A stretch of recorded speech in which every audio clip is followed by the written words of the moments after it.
Welcome and good morning if you're on the East Coast of the US or the West for that matter. My name is Edward Griffor. I am Principal Scientist for the Smart Connected Systems Division of the US National Institute of Standards and Technology. I'm going to give an introduction to a framework for cyber-physical systems. I'll explain the relationship between those and the Internet of Things, and we'll give you an overview of how the language for cyber-physical systems and IoT is constructed and apply it to a use case. So a brief overview of what will be covered this morning. First of all, as I said, I'll discuss cyber-physical systems, or CPS, and the Internet of Things systems. I will review the traditional systems engineering process to put this this view of the knowledge of cyber-physical systems into context. Next, I'll introduce the NIST Framework for Cyber-Physical Systems and move on to the engineering discipline that it dictates and how assurance is approached in that case. Within that context, I'll discuss how individual features or functions that are desired are decomposed and in that way realized individually. Discuss the concerns that make up this framework and how they play a role in that engineering process.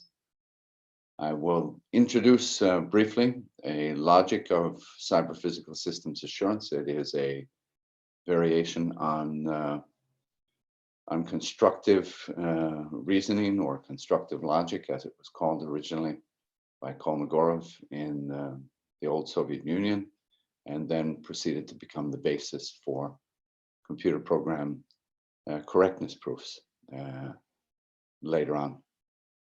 I will talk about how cyber-physical systems can be seen to behave, or how interactions occur between all of its components. Mention some topics that need to be addressed in order to begin to talk about knowledge representation and reasoning about CPS. And then finally, I'll turn to a use case, which is highly popular these days, so-called ADS, or Automated Driving System Equipped Vehicles, or self-driving cars, and how reasoning plays a role in the safety topic there. So first of all, for those that haven't given thought to this topic of cyber-physical systems and may have heard the phrase Internet of Things, let's take a look quickly at exactly what they are. The diagram or logo in the center describes a flow clockwise around 4 different phases of activity. The background is that its activity is really separated into 2 universes, one logical or cyber. This is the space of data, the state space of data, and the blue area at the bottom, which these CPS and Internet of Things systems impact, is the physical environment or physics itself. All the while, these are extensions, one could say, of human capabilities. So at the center, it's really a human. So for the definitions, cyber-physical systems comprise interacting digital, analog, physical, and human components, which are engineered for function through both logic and physics in an integrated form. And I'll explain how that's accomplished. The Internet of Things originated with researchers as a phrase largely related to RFID, or individual types, excuse me, of sensors at MIT some years ago. And they also comprise interacting digital, analog, physical, and human components for a widely connected, interacting physical things. So these two topics have begun in very different ways. The phrase cyber-physical systems was introduced by the US National Science Foundation years ago, and there is now a directorate or division, if you will, which is dedicated to promoting through funding research in that area. As a result of the evolution of both of these points of view, a certain convergence has occurred, and not surprisingly, for many of the computer-enabled systems that we deal with today are actually having direct physical impact on the world through the process of actuation. You see that in this drawing, constant flow from computing or logic, if you will, values being set in memory, those values triggering through actuation, the powering up and operation of physical things. Physics and its state space govern that activity to make the logic aware of those changes in the physical world. Sensing is there, begins with a purely analog signal. Think, for example, of a thermometer as a good example. It is calibrated or discretized by drawing lines or establishing certain levels of the physical state that represent information. The labels for those lines are then digitized or encoded in such a way that they can be stored and manipulated in a computer, and that process continues to flow. So those are the basic background definitions for what we're going to talk about today.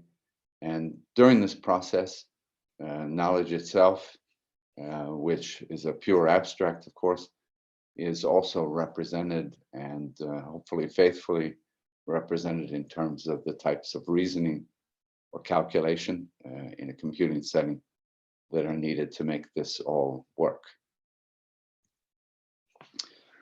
The classical systems engineering process is composed of many phases or activities. Typically in industries such as the auto industry, for example, medical device industry, and others. These processes are organized into a V-shaped activity where the first phase, as you can see at the top of this inverted triangle, an operational need is identified. And in so doing, a business case or a statement of why it's important to fulfill this need and how it might be fulfilled is established. And from this, basic requirements are introduced through an engineering like process to produce requirements that ultimately can be realized.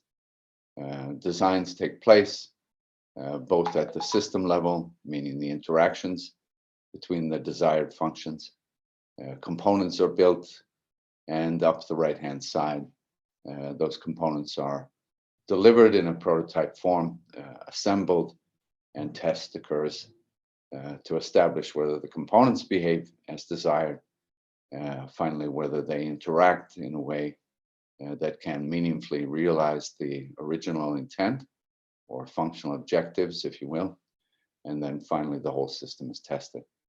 I won't walk you through all of the processes, the technical management processes, but you see them labeled here at the bottom of that diagram. Many of them would be familiar to anyone who was involved in software engineering, for they are called out in practically the same terminology in CMI or CMMI or CMM originally, a integration discipline for software established by the US Air Force. There are many technical processes that take place during this, and they're enumerated in the diagram.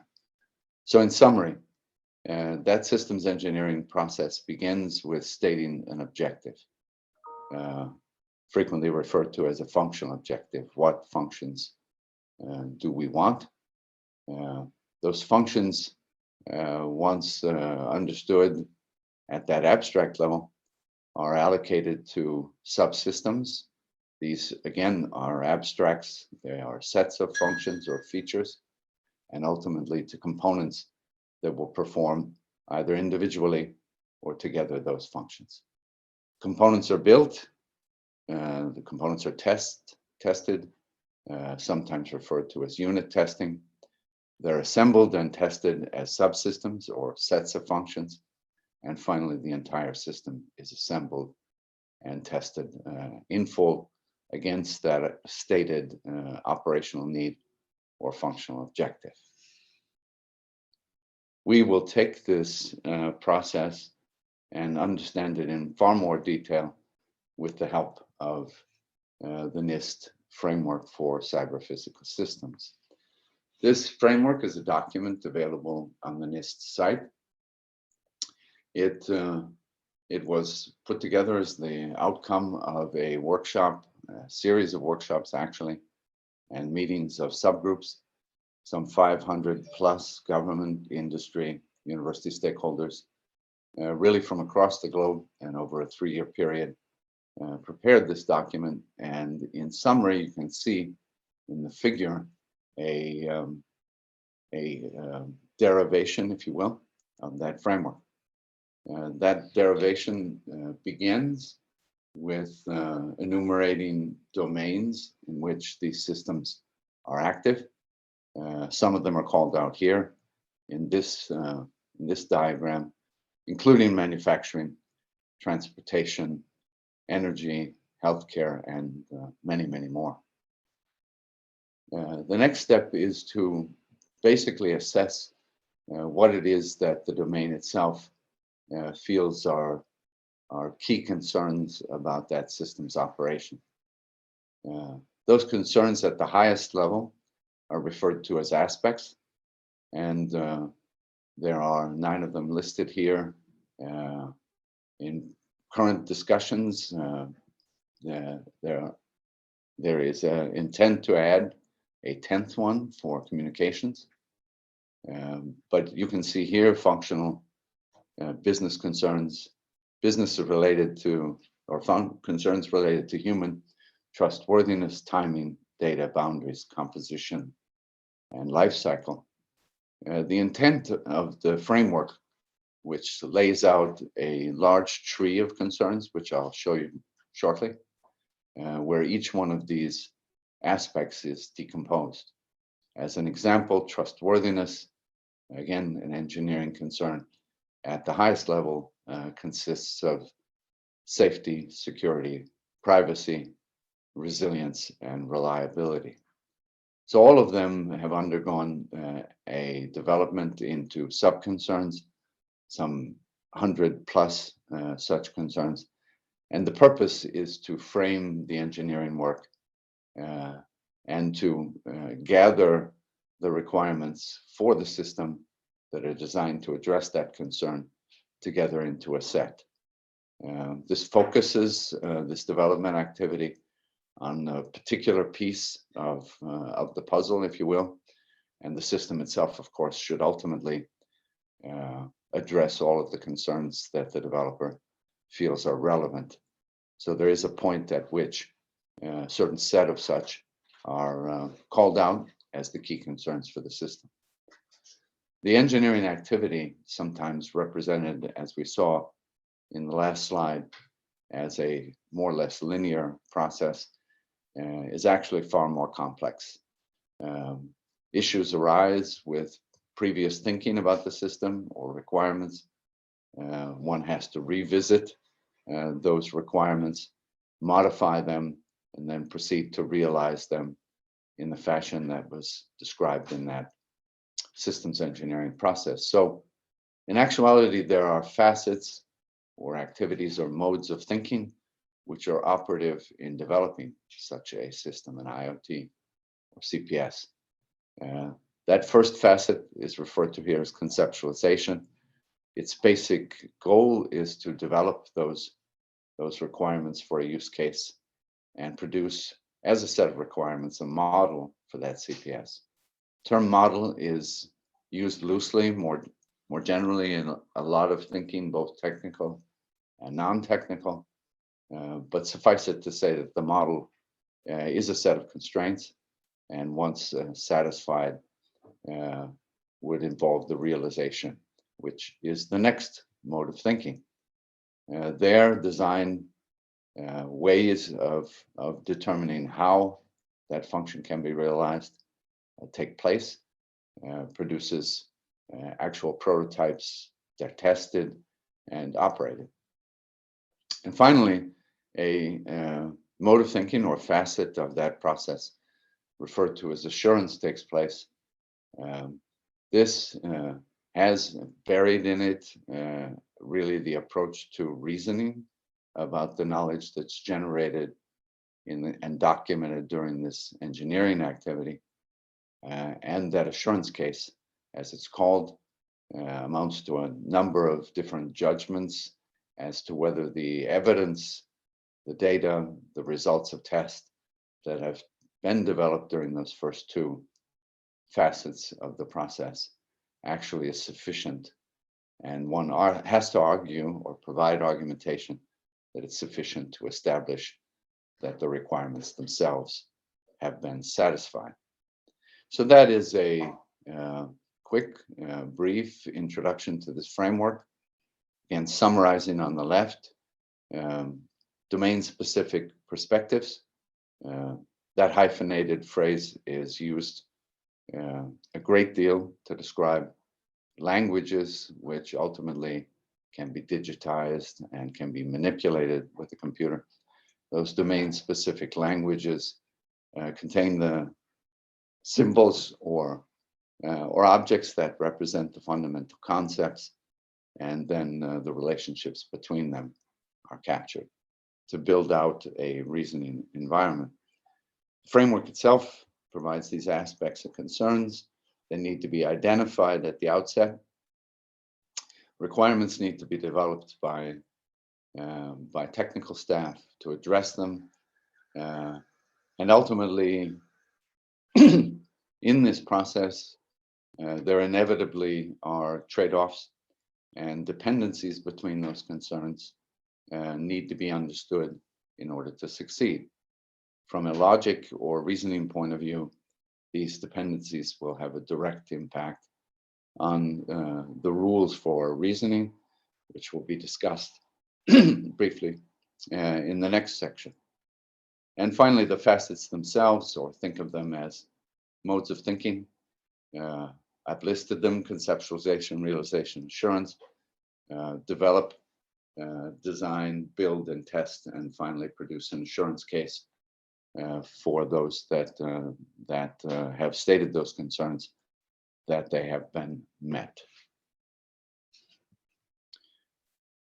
So we're going to think about exactly how one might reason on the tremendous body of data, if you will, or knowledge that is gathered during this process.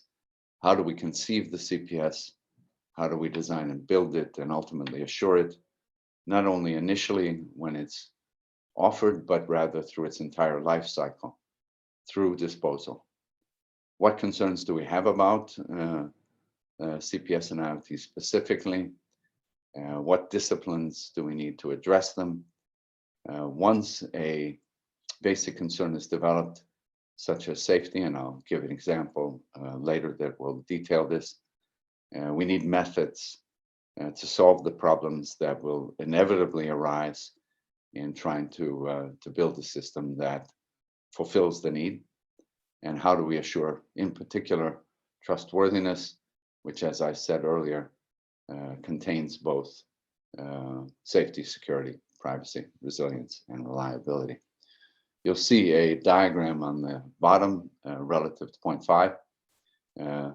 This is a syntactic representation of a constructive logic, which systematically gathers the data or evidence, if you will, explains the process by which judgments are made.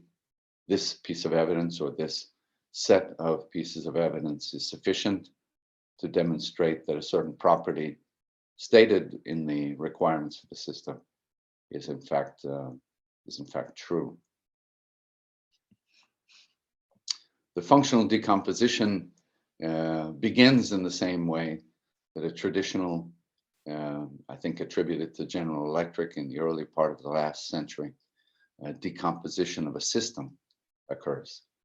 The business case is language, as is use case, language typical to ISO and IEC standards related to use case. So software savvy individuals will recognize that. Ultimately, a CPS or a set of functions is determined. They need to be allocated. We have the ability to realize those functions with a lot of resources, some on the side of physics or mechanics, some on the side of computing. And as an example of the computing decomposition, there are messages that are communicated across the bus, communication bus, and information. So the IEEE defines interoperability, or the ability of things to interact meaningfully, as both the ability to exchange information and ultimately to use it. In the case of cyber-physical systems or IoT, those exchanges can either take the form of information or energy or matter on the physical side. An example here, the tree-like structure that appears to the right of this whole process represents the application of those aspects and concerns to the pieces, both logical, physical, and ultimately human, that are developed during that decomposition. And in the case of safety, the properties that need to be assured are referred to as safety properties. I've included an example here of each one of these steps from the automotive space, and in particular the automated driving space. Automatic emergency braking is a feature now widely deployed by manufacturers in this space. And as an example of the business case, AEB, or automatic emergency braking, provides automated collision safety function. That's a high-level description or business case for it. The use cases vehicle provides, maintains safe stopping. This is beginning to look like something that can be realized at the CPS level, at the full system level. Braking function reacts as required is the high-level requirement. On the physics side, friction function provides appropriate friction. This is the braking systems you may or may not be familiar with on your own vehicles. On the logical side, a stopping algorithm provides safe stopping. And the way that it accomplishes this is by using an array of sensors, as we saw originally, and actuation to one. We need a messaging function that receives distance to obstacles and the speed from the propulsion function. And finally, the information passed is distance and speed so that the braking function can do its job. So the concerns themselves, let's focus in or zoom in on trustworthiness. It would be regarded as several of its sub-concerns, definitely as mission critical. Safety, reliability, security, certainly. Resilience is something that has been studied before. Think of it as the time for something to recover function or recover a portion of function after a loss or failure. And finally, privacy has become a key to understanding basically how the human relates to and the impact of these systems on the human. You can see a breakdown of safety into sub-concerns. One is mentioned, functional safety. Hazards are generated in a systems level process of thinking through what can go wrong. And they are ranked in terms of severity, frequency, and controllability. Security itself has been the topic of a great deal of thinking, in particular of late. Cybersecurity consists of three components: confidentiality, integrity, and availability. And one way of achieving confidentiality is through encryption, or technical means of making that information available only to those that have permission. Privacy is broken down in a preliminary way. It's not fully understood, but my guess is that predictability, manageability, and disassociability all will play a role. And on the predictability side, there are controls, transparency, innovation. And one way of assuring controls for the sake of predictability and privacy is through authorization. So as you can see here off to the right, you see the technologies, if you will, on the safety side, functional safety, redundant torque requests. You see AES as a choice of encryption flavor to meet that requirement would be added in the process of designing the system, and ultimately open authorization could be the choice for realizing authorization, and the controls concern being addressed, and finally predictability and privacy. Down below you can see how this might be encoded or captured for the case of trustworthiness, security, cybersecurity, confidentiality, encryption as a goal, and AES as fulfilling it, and on the privacy side, open authorization, as I said. The logic of assurance, I showed you this diagram earlier. It's a bit larger now. Not going to dive into the properties and how they're developed. I think that discussion of requirements we've had gives some feel for that. On the semantics side, for this formal system, you can see the mathematical sum operation, which here represents simply a disjoint union. So in other words, the concerns of that framework are modeled, if you will, as sets, and their sets of requirements, evidence, and the relationship between them that's achieved through argumentation. So it's a way of documenting, storing, and manipulating this knowledge. The CPS framework provides methodology specific excuse me, to those concerns, the engineering activities we call facets, their outputs or artifacts, and assurance cases as collections of judgments that those original intent requirements have been achieved. Concerns can be composed. They are frequently occurring in that form as a set of different thoughts in a conversation. Someone might express one of those concerns who belongs to one of the domains that relate to the system. It's typically has to be parsed or separated into its component concerns according to that tree-like structure inside this framework.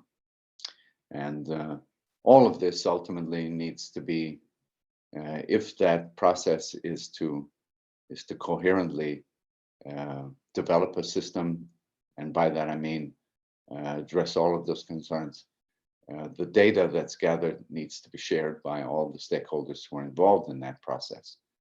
So an open source data model needs to be used. One such has recently been developed by NIST, and it's based on XML, or an XML schema, which follows the ontology, if you will, of CPS framework. It's referred to as a CPS descriptor. One of the things it brings to the table is the ability for everyone involved in the development of a very complex system, various teams that work individually on their systems, subsystems, and components, is it allows them to be viewing the same description of the system, and therefore to be able to see as they complete the information related to their own responsibility, the relationships to others' work and subsystems and components. Cyber-physical interactions themselves come in flavors. I've colored them here in analogy with that original diagram of cyber-physical systems. So a bluish color for physical elements, logical elements represented in this brown color, and a mixture of both are sort of a gradient between that blue and brown or orange. And in the over high level perspective of these interactions, you have a variety of components. They themselves are either computing components, therefore logical, a mixture of both, or purely physical. So in this particular, the operating environment is of course important in trying to assess the performance. It's both physical and logical in its design. The component in the center of the diagram, referred to as a SAM, or situational awareness module, is a computer, if you will. It uses physical infrastructure to transfer data, and those are dotted lines you can see, which are logical interactions, if you will, communication realized by communication infrastructure, which ultimately will be RF based, in other words, radio frequency, and therefore physical in its nature. At the top, you can see a variety of inputs that might include sensors. Influences is a word that's used for the transfer of energy or the change of state in the physical space. It has to be discretized, as we discussed with the thermometer. The names for the various outputs of that physical state need to be encoded and introduced into this logical or computing environment. So this overall color scheme, I think, will help you understand how these interactions take place. They vary between physical and logical interactions. In the diagram, the physical are solid lines, and the logical are dotted lines. So to move on to the use case, let's think about what we've said. CPS Framework represents knowledge about both cyber-physical systems and the Internet of Things systems. It articulates a concern-driven requirements in its execution that are critical to our building and ultimately to composing of CPS. This is one characteristic of IoT, which I think is highly relevant in this case. People who manufacture systems are ultimately responsible in many senses for those systems and carry out a process for their development. But in the vision for the Internet of Things, one will expect, one is seen at this moment, sort of unmanaged composition of Internet of Things systems. And by that, I mean simply there's no owner of the entire system. We sit at home, we connect a variety of devices and systems to a router. That router is communicating with actuators that are in the home. They might actuate heat, cooling, and other physical characteristics of the environment, including air quality. And so we find ourselves in a world that is composed of things that definitely impact our well-being and our ability to achieve our goals. And no one really is responsible for those interactions. So this demands that we think about how to inject that certainty or confidence. This is the reasoning about CPS or IoT. That's the goal of it. Capturing domain knowledge, formal reasoning or calculation, if you will, related to what can achieve the goals we have, and with a cognizance of the dependency, or in engineering terms, trade-offs between those concerns. And ultimately, we'll be able to achieve assessments talk about models themselves and how to develop them, talk about complex and far more real types of attacks, which are almost always both cyber, physical, and human, and risk mitigation. And we can study in this way the interactions between logical and physical if this reasoning adventure actually is successful.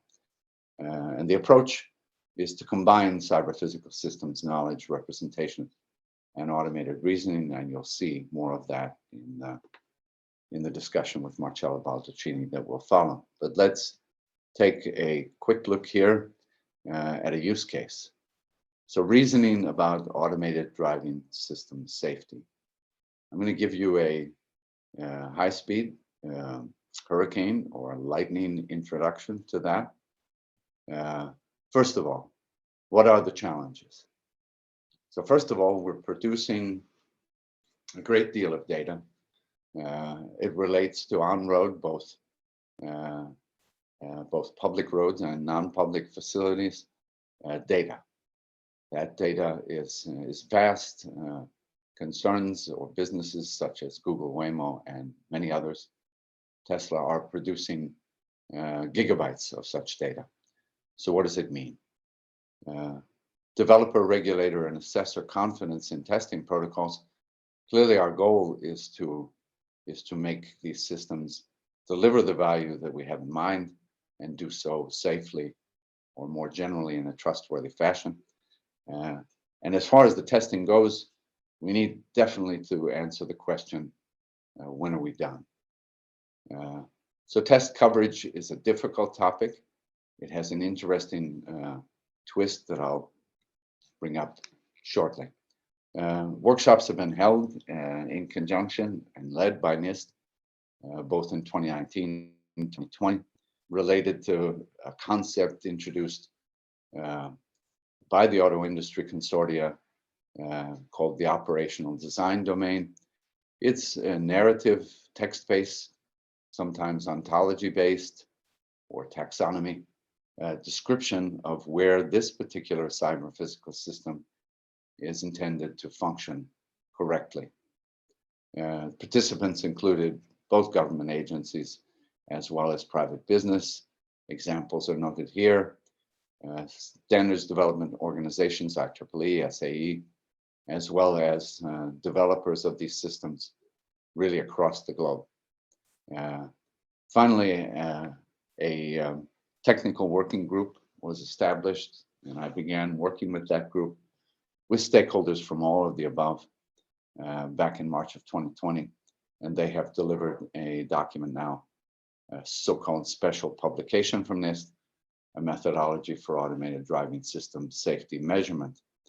The word measurement here occurs. NIST's mission is and was from the beginning metrology, or developing measurement processes, measurement tools, and then calibrating, coming up with reference materials, which could be either data representing that measurement activity, or in the case of weights and measures, it might be actual samples of meters and inches and pounds and grams. So the concept that was introduced to understand that is the operational design domain. It's a description, could be tabular, could be narrative formed, building on an ontology or a set of words and their interrelationships of the operating conditions under which the system should function, or a subsystem thereof. This might include, but not limited to, environmental conditions, geographical, time of day, lighting, roadway characteristics, and such. This is viewed and has been viewed from the start as being the property of the developer. NIST has introduced the operating envelope specification, the OES you see on screen, which is a description of the operating environment for driving which is suitable for formal reasoning. And by that we mean, of course, calculations. If you think of reasoning being executed by computer, about that environment during testing, certification applications, and even as an architecture which we've developed for these automated driving systems in real-time driving conditions.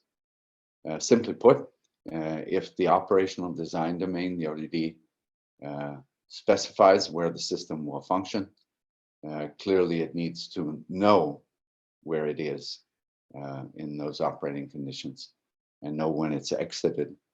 And to do this, needs to have a very precise set of data.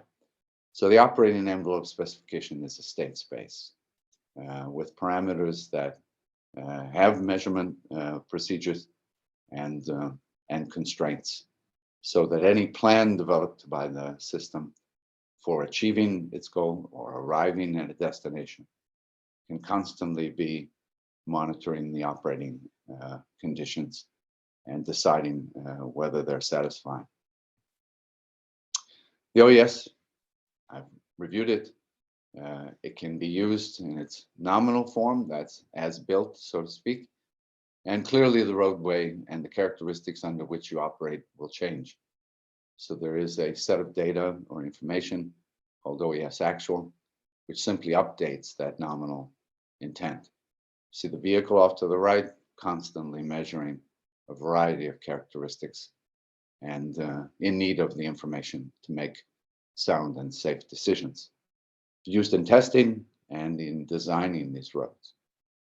Comes in 3 flavors. Reference is simply an ontology. This is a vast set of characteristics which can be found in for roadway characteristics in the so-called Green Book developed by the states in the United States. Nominal is the associated parameters and their nominal values related to lane width, related to weather and congestion, and then an update in actual. In the process of getting to this point, we developed an ADS logic or ADS logic chart. This is really an architecture. It's not a control flow, but rather a continuous development of plans and subjecting those plans to a variety of conditions, including the operating intent as captured quantitatively by OES, but also the current vehicle status, and an ADS architecture, which is an architecture for co-simulation to evaluate these systems. Future work, I'll focus on this test coverage because I think it will be interesting to this community. Coverage of a continuous, and by that I mean uncountable space of operating conditions is not likely. So you might ask yourself how we might ever manage to test such a system, whether it be a vehicle, factory robotics, an aircraft, or even a home system, so how we might ever test it sufficiently to gain the confidence we want in the concern related to safety or trustworthiness. Well, it turns out that there has been developed over decades a notion which captures really, in this case, 3 different parameterizations. So we mentioned time and space, those are typical. Operating conditions have been added as a 3rd parameterization or piece of the parameterization. And it turns out there are 2 versions of each, both an internal version and an external version. It's a matter of perspective. There is the current driving situation you see off to the right, according to the car, its computer, its calculations, its sensors, and then there is the actual state of affairs. The successful performance of any of these systems is going to depend on resolving or reconciling any differences between the 2. And to do this, automated reasoning is going to be absolutely critical. So I will end there. Thank you for your patience, and I will hand this off to my colleague Marcello Balduccini. Hi everyone, my name is Marcello Balduccini, and I will be presenting this section of the tutorial focused on using knowledge representation and reasoning techniques for the formalization of cyber physical systems and the CyberPhysical Systems framework. In particular, we'll be talking about concerns, requirements, and how we can capture their dependency. So first of all, let's recap what we just heard. Three key points are the CyberPhysical Systems framework as a very important tool for distilling knowledge and practice in systems engineering as it pertains to cyberphysical systems. And it allows us to articulate requirements for building, composing, maintaining cyberphysical systems in a way that stakeholders can talk to each other, exchange information, exchange their thoughts and concerns about the cyberphysical system, regardless of differences in background and points of view. And very important feature challenge in the cyberphysical systems framework is that it was designed to capture the interplay between the cyber aspects of the system and the physical aspects of the system. Why do we want to use knowledge representation reasoning techniques to formalize the cyberphysical system for the cyberphysical systems framework? There's a number of benefits. First of all, formalization for KR&R techniques allows us to enrich what we describe by adding domain knowledge, for instance, the environment surrounding the cyberphysical system. It allows us to carry out formal reasoning and draw conclusions automatically from the specification of the cyberphysical system. When it comes to reasoning, there's a number of types of reasoning that can be carried out, starting from the relatively straightforward checking of satisfaction of aspects, concerns, properties, to the evaluation of physical ramifications in the surrounding environments, but also to what we call partial design synthesis, the completion of the design of a CPS given additional constraints, evaluating effects of actions, for instance, cyber attacks, finding mitigations or workarounds for issues that may occur. A very important benefit of using KR&R techniques as opposed to other techniques for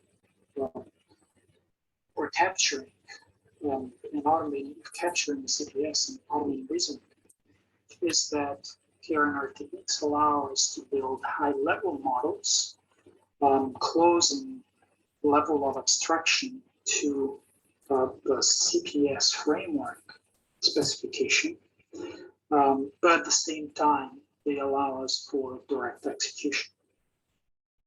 So in this section of the tutorial, I will be describing an approach in which we combine various knowledge representation and reasoning components, including ontologies, non-monotonic logic, non-monotonic reasoning, all under the umbrella of automated reasoning. So when it comes to formalizing a cyberphysical system through the lens of the CPS framework, it's important to take a step back and stress that we are viewing the CPS as an interaction between the cyber components of the system and its physical components, right? So this is a big distinguishing factor compared to other systems that one might describe, and that's where the big challenges come from. So at the highest possible level, the representation of the CPS under the approach that I'm describing is broken down into two elements of the representation. What we call the CPS Ontology, which captures the concerned forest, of which you already heard, and the description of the system components, and the CPS Domain, which describes the actions and their effects on the system components, as well as potentially the surrounding. So just to make sure that we're on the same page, when I talk about ontology, and we don't really go too deeply into ontologies in this tutorial, but when I talk about ontologies, I am thinking of the components that you see on the screen. So I'm thinking of a set of classes, a set of objects of individuals that belong to these classes, a set of relations or attributes that link objects, and additionally a set of axioms that establish links between these properties. So as an example, let's consider a simple system consisting of a camera, which captures a video stream. It can use encrypted memory. It can record at 2 different speeds. And it has a feature or drawback, if you will, design drawback, that at least the most basic model of camera will likely drop frames if it's using encrypted memory and recording at the highest speed.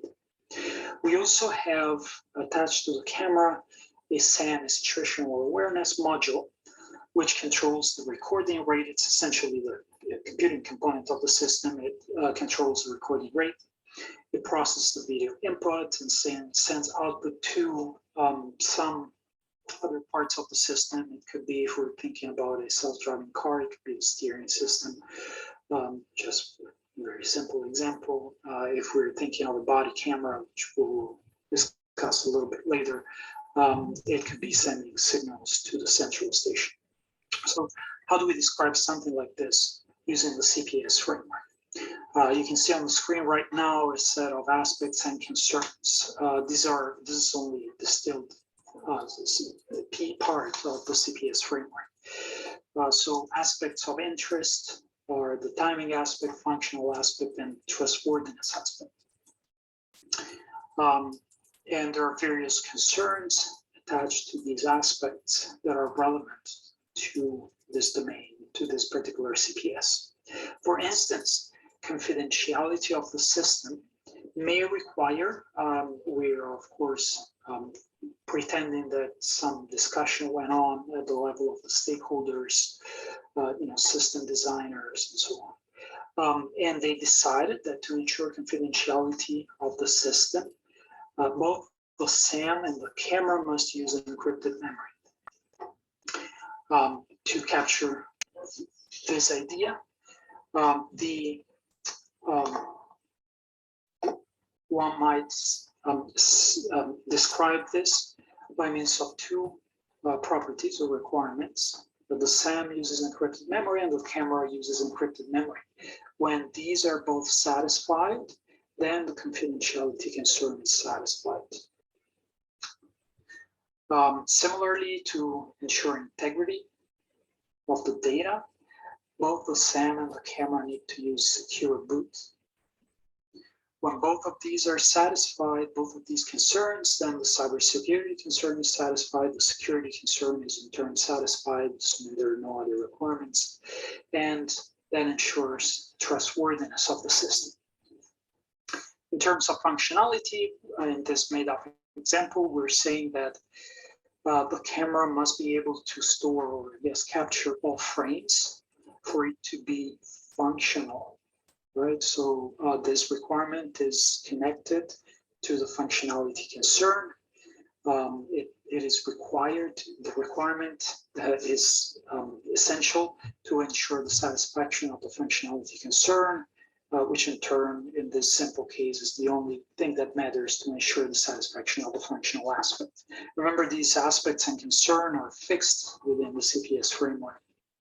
And so what matters is understanding which requirements should be imposed and how they are linked to various concerns.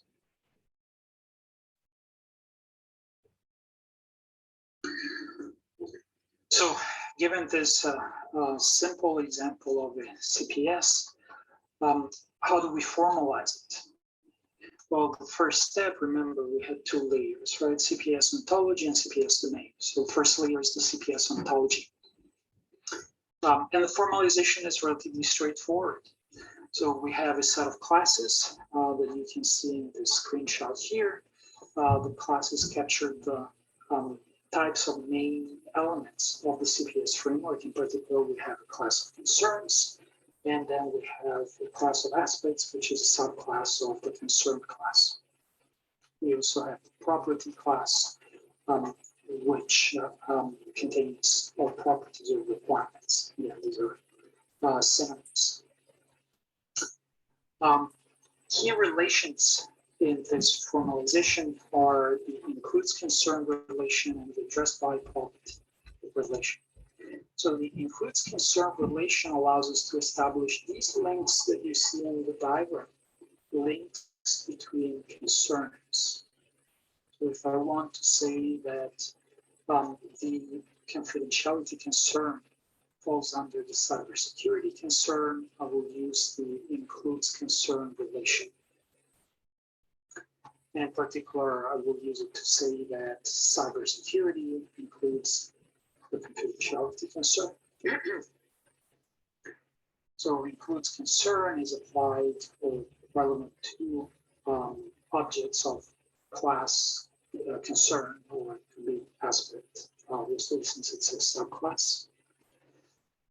And so this allows us to establish the links among aspects and concerns as they are represented in the CPS or intended in the CPS framework.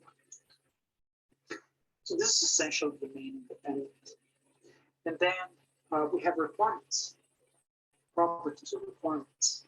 So objects of type property, of class property, will capture or formalize the specific properties or requirements that are imposed on the design of the system, and the links between requirements and concerns, meaning that a requirement addresses a certain concern, are captured by relation addressed by property. So in this case, remember we were talking about having a secure boot, the SAM having a secure boot. You can see an example down here. So this is attached to the integrity concern, and you can't quite see it in this picture, but this second element here shows us the addressed by property relation as it pertains to the integrity concern. So we're saying that this having a secure boot on the SAM ensures that we are addressing the integrity concern. So that's it really for the CPS ontology. Assuming one has built the CPS ontology to capture the concerns, requirements, and their links, then the next step is to describe the CPS domain. And there are really two steps to this. So the CPS domain is a four-element tuple. You can see it described on the screen now. The elements are a set of components, elements of the system, a set of actions that can be executed on the domain, a set of fluents. By fluent, we mean properties of the domain whose truth value or value principle may change over time. And then a set of relations. Now, the set of relations is the key to linking the CPS ontology and CPS domain. In particular, the set of relations map each component to a set of properties that are specific to that component. So once we have the CPS domain, we can build upon it, and we can obtain the CPS theory, which is a pair consisting of the CPS domain, or a CPS domain, I should say, and the initial state of the CPS domain. When I talk about state, I'm referring to what we typically call an interpretation of the set of fluids. meaning that it's a consistent and complete set of fluents and their classical negations. So in a state, every fluent is a true or false. And here, for simplicity, we're assuming that all fluents have Boolean values. So now for reasoning about the specification of the CPS, we need to bring together two elements, so the CPS ontology and the CPS domain, or to say better, the CPS theory. And in our methodology, we use answer set programming for this. Rationale is the answer set programming combines a substantial flexibility in representing knowledge, in particular for capturing non-monotonic aspects of reading. And it also serves as an executable specification, meaning that programs or sets of rules of this will immediately be executed without further translations. So here I will show you how, in this slide, and the next few slides, I will show you how all of the information is being mapped back into this. So first of all, we want to map the CPS ontology. And this can be achieved by representing it as a set of facts. Typical choices, although obviously these things can be adapted to a particular application. But the typical approach that we use is that we will have a relation predicate class used to capture the list of classes from the ontology, a relation subclass that captures the set of subclasses or the subclass relation. We will have a aspect ontology aspect relation, concern relation. Here we're identifying the objects of the ontology that are respectively aspects and concerns. We use a relation, a predicate prop for properties. And here for compactness, addressed by property is represented added by. Of course, that's just a minor detail. One interesting aspect is that CyberPhysical systems can in principle be extremely large. It all depends, of course, on the level of abstraction. Things tend to be large in practical, realistic systems. That's what we've seen in our practical use of this approach. And so typically for the purpose of reasoning, the ontology will not be mapped in its entirety into these facts. Rather, we will use ontology-based querying to extract only the relevant components of the ontology, and those are mapped into the subfacts that you see here. Incidentally, depending on the specific implementation details, that step may also be implicit more than explicit, meaning that a specific solver of choice may be able to automatically query the ontology and pull information into the solver instead of requiring explicit encoding into facts. Now, the CPS domain is formalized in a similar way. We have relation comp, which characterizes components, relation fluent to characterize fluents, and then rel is used to capture the relation. Remember, relation was the fourth element of the CPS domain, which maps components to the requirements.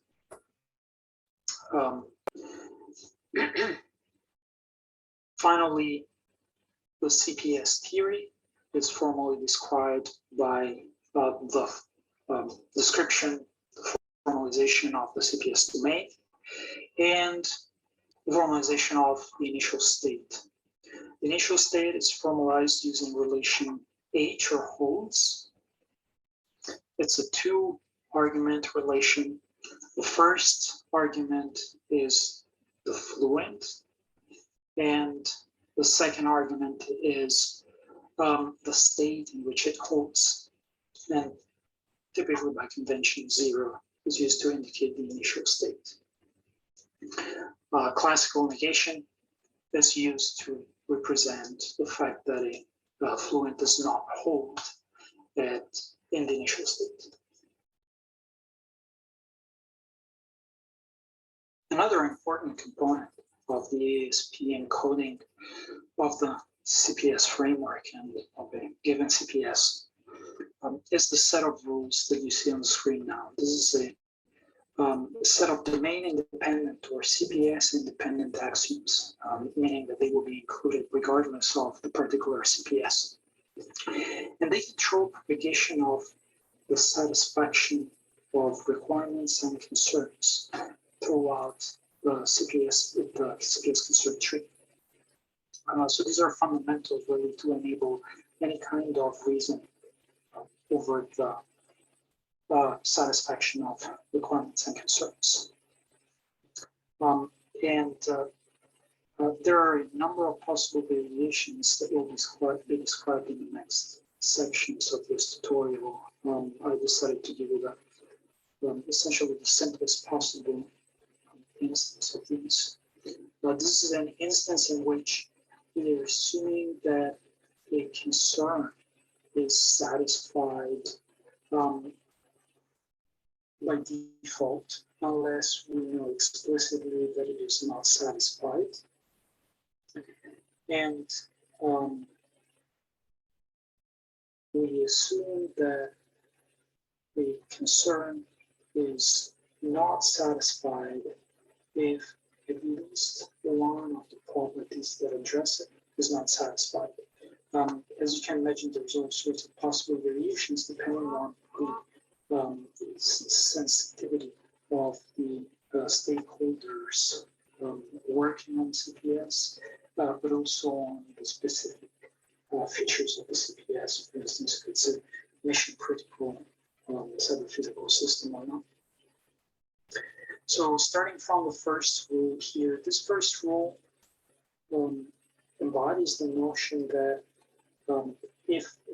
that I just stated, that if a property is not satisfied and that property addresses a concern, then that concern is also not satisfied.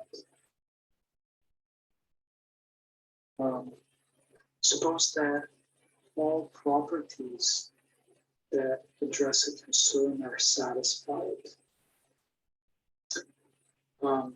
We would expect the corresponding concern to be satisfied. And this is derived, as I was saying earlier, a few seconds ago, via default reason by the last statement that you see on the slides. So given a concern, if there's no reason to believe that that concern is not satisfied, then that concern is assumed to be satisfied. So these two rules will apply at the least of the CPS concern forest leaves with respect to the set of aspects and concerns. How does satisfaction propagate up the tree and the forest? Well, that's taken care of by the two statements that you see in the middle of the set.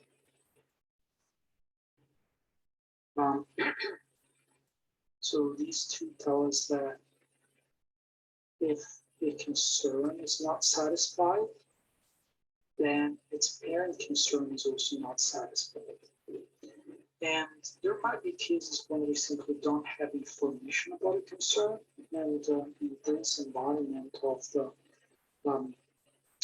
domain-independent axioms for the propagation of satisfaction, we are in a sense playing it safe, saying that if we have no information about the satisfaction of a concern, then the parent concern is not satisfied.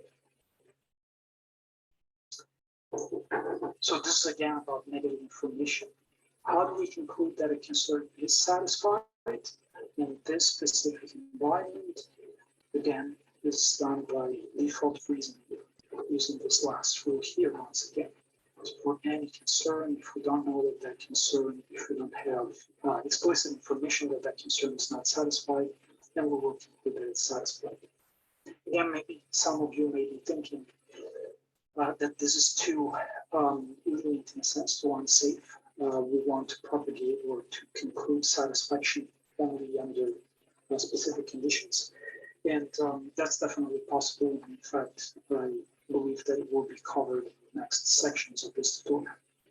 But this shows how this important component of the encoding, based encoding, it enables for reasoning about satisfaction of concerns.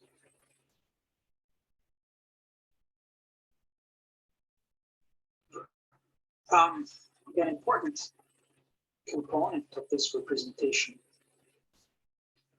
is that of actions and their effects in particular. So this can be achieved in a couple of different ways. Associated with the ASP tradition, strongly associated, I should say, is the work on action languages. Action languages are essentially fragments of controlled natural language developed for describing precisely actions and their effects. And so when one is describing the actions and their effects in a cyber-physical system, it's conceivable that action languages might be a good fit. So it is possible to accomplish this, that is to represent actions and their effects on a cyber-physical system through traditional action languages such as the L or B. It is also sometimes convenient to employ extensions of these action languages.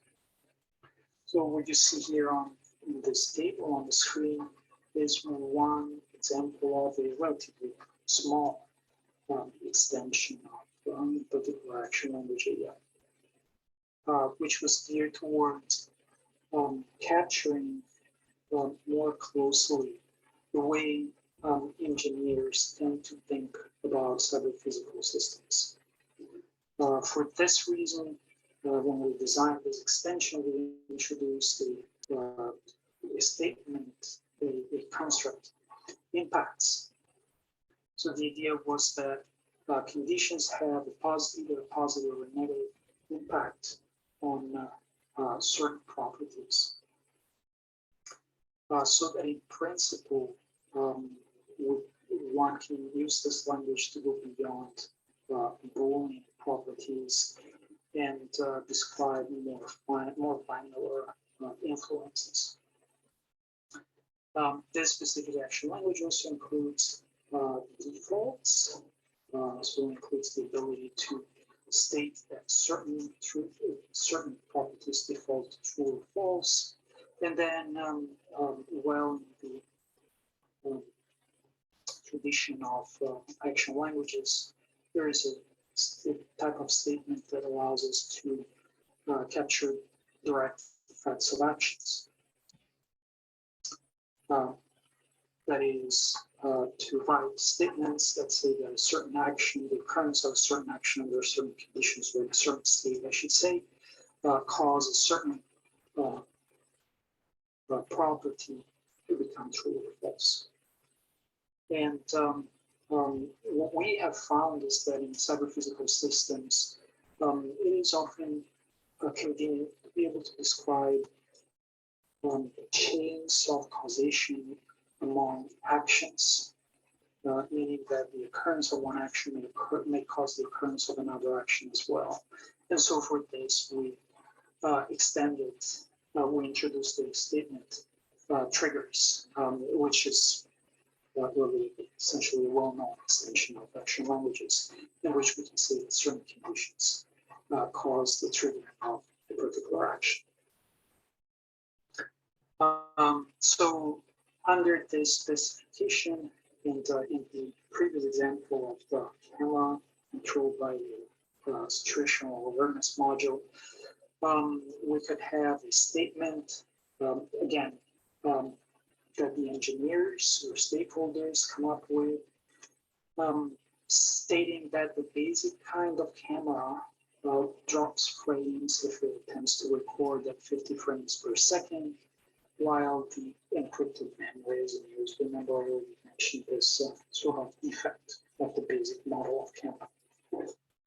And so this could be represented by means of an impacts negatively statement, which says that if the camera's memory is encrypted and recording the person not at 25 frames per second, so since there are only two choices, we can probably represent recording at 50 frames per second like this. And we're using the basic type of camera, this impacts negatively the requirement, the property of the system of storing long frames. There's another option for formalizing actions and their effects. And this option, the option is that of using directly answer set programming. Most frequently, action languages are translated to answer set programming anyway. So this is a regularly available option based on decades of work on answer set programming. And what I'm showing you here is a typical formalization style that we use, in which we declare actions, I mean, or a predicate action.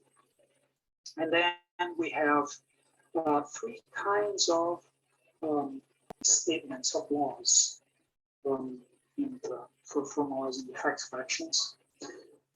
Let's actually start from the second one. So the second one is what we call a dynamic law. This is really identical to the previous causes construct that I showed you. Dynamic law states that if a certain action occurs in a given state, then a certain fluent will be true or false. And you can see, for those of you who are more familiar with ESP or at least logic programming, you can see how this is encoded on the right-hand side of the table. Similar, from a certain perspective, type of law is the state constraint. State constraint captures the indirect effects of actions, if we're talking in terms of action language theory. And it's formalized, as you see on the right-hand side. State constraint allows us to say that in a certain state, and notice when I say a certain state, the specification of the state can be partial. So I can be saying in a certain class of states or set of states. So under certain conditions, just to keep it brief, a fluent will be true or false depending on the law. So certain conditions may cause the fluent to be true or false. There's one more law you see here. So in formalizing dynamic domains, it is frequently convenient to describe conditions under which actions can be executed. And if they cannot be executed, if those conditions are not satisfied, then the actions cannot be executed. So this is captured by an executability condition. You see the ESP formalization or schema on the right-hand side. So the executability condition states that in a certain state or set of states, if the specification is partial, a certain action is executed. Finally, and very important, both for action languages and ASP, we have the inertial axiom. So inertial action captures the common sense notion that things tend to stay as they are unless they're forced to change. This is, for those of you who are not familiar with this, has been the result of my decades of work in formalization of domains whose state changes over time. And the original notion was initially due to McCarthy. While inertial action is typically implicit in action languages, in semantic selection languages, in the direct ASP representation of the effects of actions, this is captured by the ASP rules that you see on the table, item 4 of the table. The intuition is that these laws say that if a fluent is currently true, and we have no reason to believe that it will become false in the next time step, then we will assume that it stays true, and vice versa for the opposite truth value.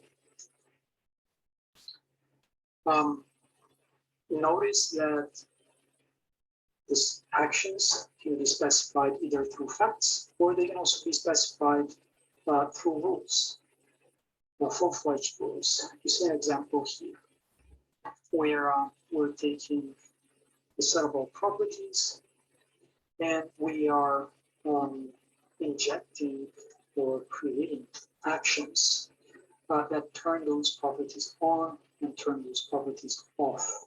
You can imagine a system that you can configure, for instance, turning on and off the light, or enabling or disabling a certain camera.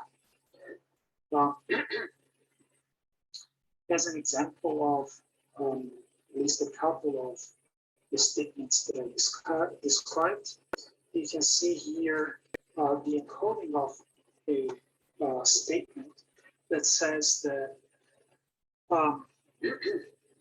if a certain device detects an overload, then another component of the system is set to the halt state, halted state. Notice there are no, at least in the way this is captured, there are no actions involved. Actions are typically initiated by the agent, whereas here we're talking about a detection. And obviously this could be done differently. It's just a simple example, a made-up example. But if we decide that detection of an overload is formalized by means of a fluent, then this statement can be captured by means of a state constraint. You can see here. You can see on the right-hand side the condition. An overload has been detected. It is true that the overload has been detected at time t. And on the left-hand side, you see the effect. That particular component of the system is in the halting state.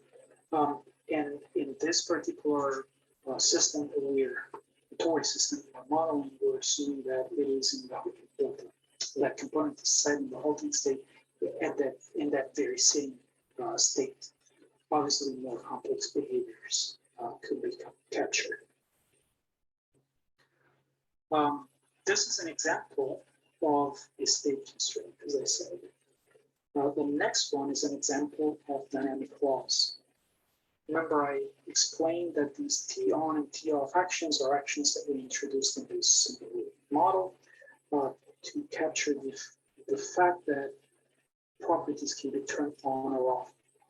Well, these rules formalize this notion.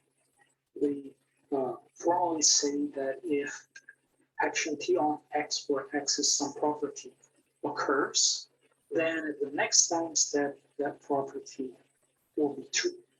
And if T off occurs, then that property will be false at the next time step.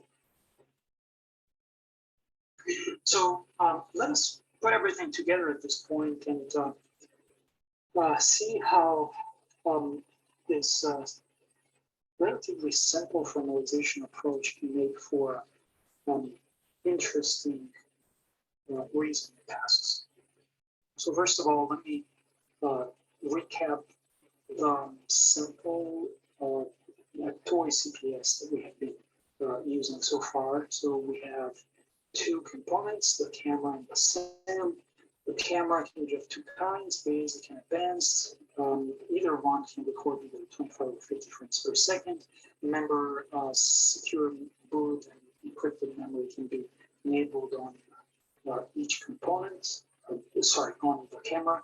It can also be enabled on the SAM. And the SAM can control the recording rate of the camera. So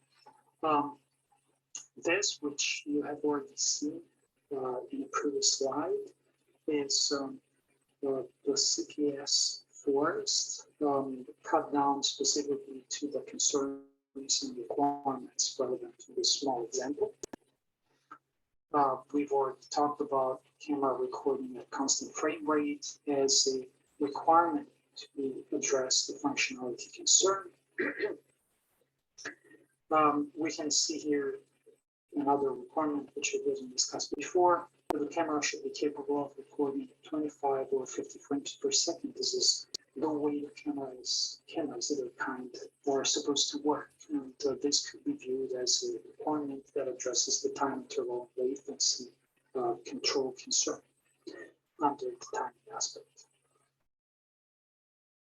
So let's say that initially encrypted memory is used by the camera and the SAM, as well as secure boot. Let's say that the 25 frames per second recording mode is selected and that we're using the basic camera. That's the description, it's a brief description of a possible initial state.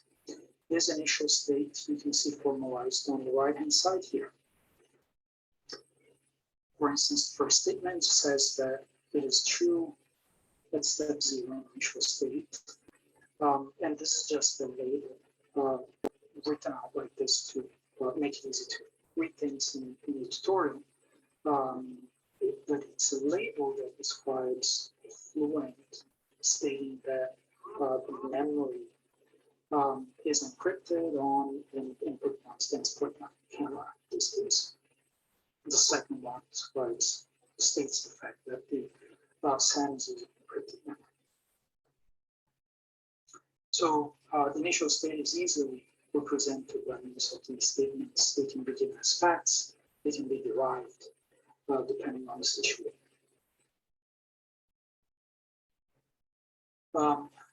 Next, how do we formalize the CPS domain? For the most part, things are easy. You've seen it before. We provide a list of fluents, list of actions, and so on. The most interesting and challenging part is capturing the laws of the domain, so effects of actions. And remember earlier I showed you that impacts negatively law from the action language based representation, which I'll summarize again for convenience. So the idea was that if we're using the basic camera and the basic camera is using encrypted memory and it's recording at 50 frames per second, this impacts negatively the dropping of frames. So frames need to be dropped. I mentioned earlier that for the representation of the effects of actions, we can either represent them using action languages, we showed you here, or ASP. And I also mentioned that action languages are typically translated to ASP. It can be done automatically under the hood. And so in this slide, I thought I would show you a possible translation, I should say, the translation that we used for this particular kind of action language. So this is an ASP rule. It captures the law shown at the top and relatively straightforward. So you can see conditions based on holds. So this is just, it's almost identical to the ASP direct encoding that you've seen, except that the relation here is not holds, it's impacted, and this is due to the fact that this was an extended action language that we have developed. But bottom line is ultimately either by direct encoding or by automated translation. We will have a set of ASP rules of this kind. And so once we have formalized the CPS ontology and the CPS theory, a number of interesting reasoning tasks can be carried out, interesting and useful. And we will have a whole section of the tutorial on this. But I thought that I would give you a preview in the context of this small example we have discussed. So the first and simplest possible kind of reasoning task is whether a certain concern is satisfied or not. So remember, you can see small, very small screenshot here on the right hand side. Remember that we had the number of requirements that were attached directly to concerns. So checking whether the concern is satisfied or not can be trivially achieved by checking whether the corresponding conclusion can be drawn from the ASP program that formalizes the entire system, so CPS ontology and CPS theory.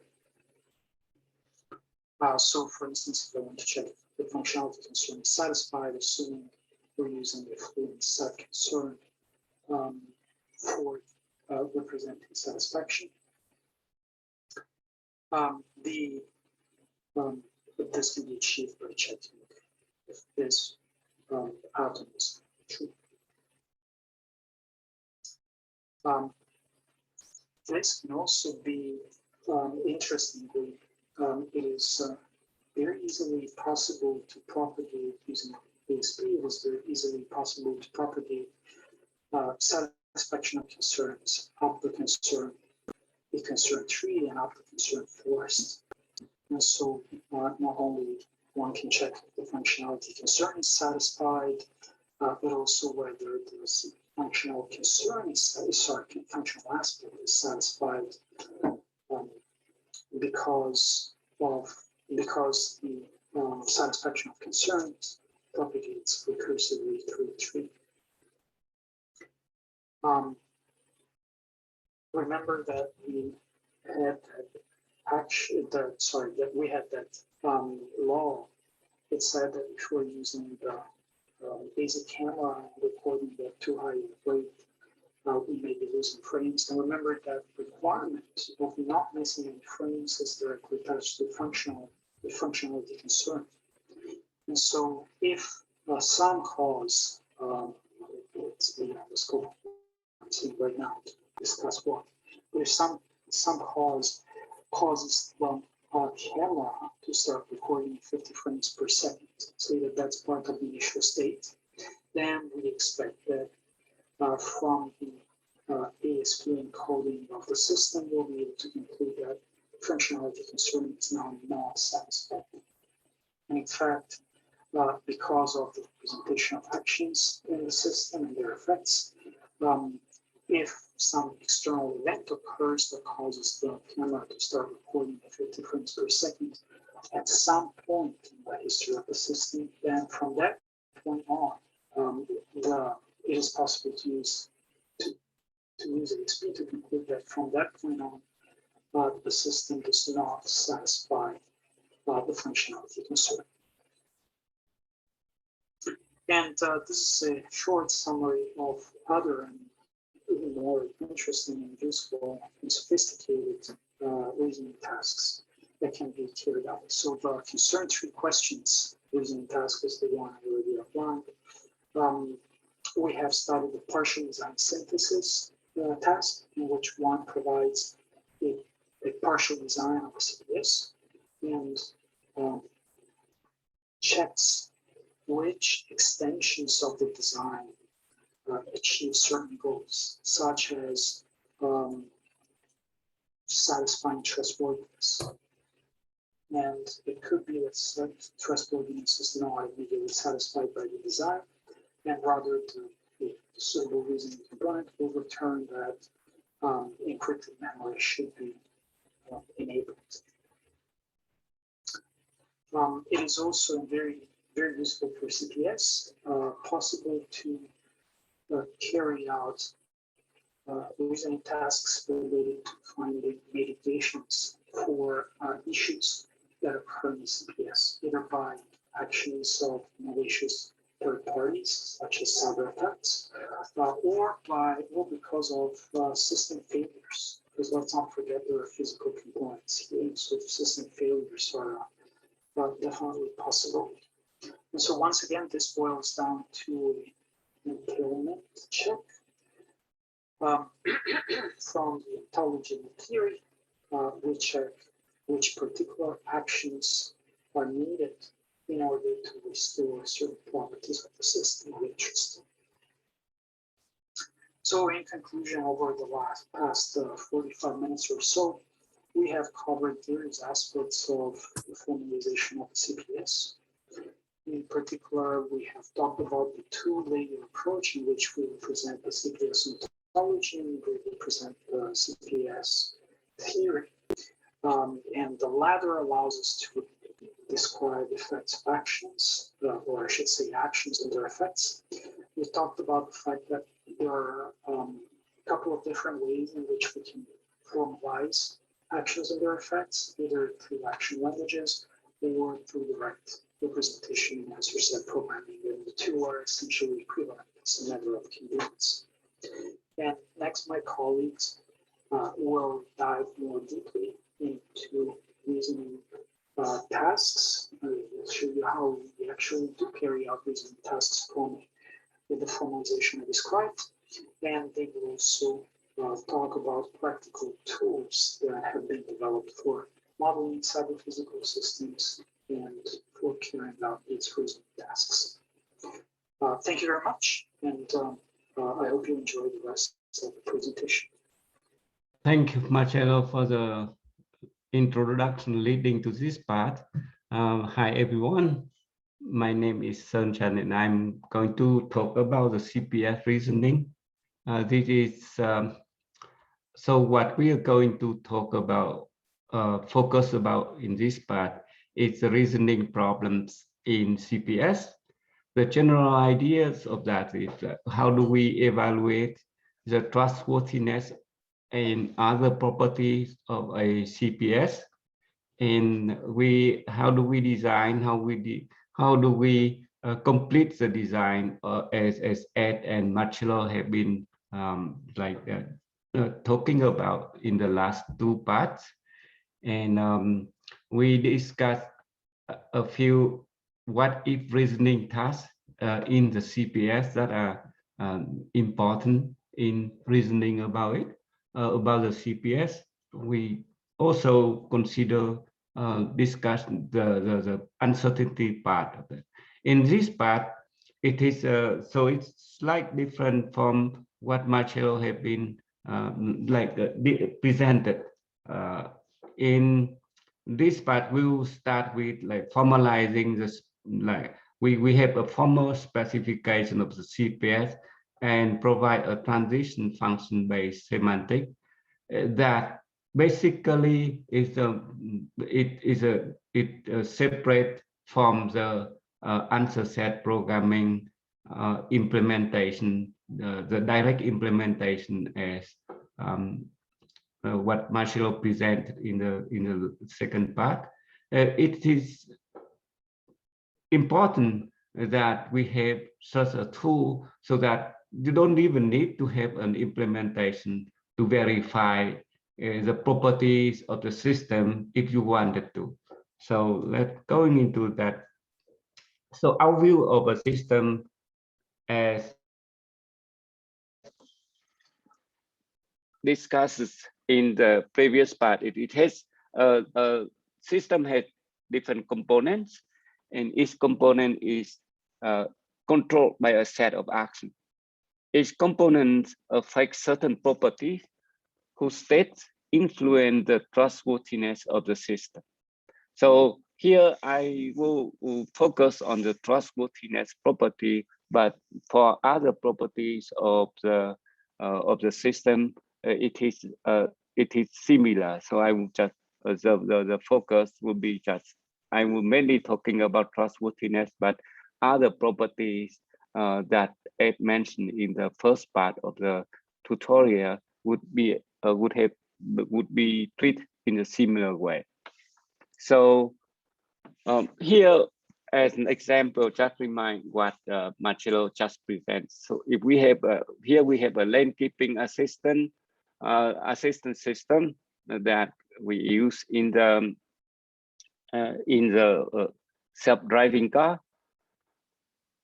It has like the cam, like the SAM, and then the battery. So these are the three main components in this presentation. So then here, for example, the camera records the video outside detect lanes and send the video to the system memory. And then here, for example, this one SAM can be working into two modes, like one is basic and the other one is advanced mode. And so there are certain constraints. And the battery, the consumption of the battery depend on what mode these two components is working on, how they do that, and so on and so forth. Now, the question that we are interested in here is the current system trustworthy, or it is safe, or it is functional? Then so we can answer the question, like, or ask the question, which is the most, which component is currently the most, the least trustworthy component is the current system, and so on and so forth. All of this can be represented and reasoned in the framework that that Marcello have described about.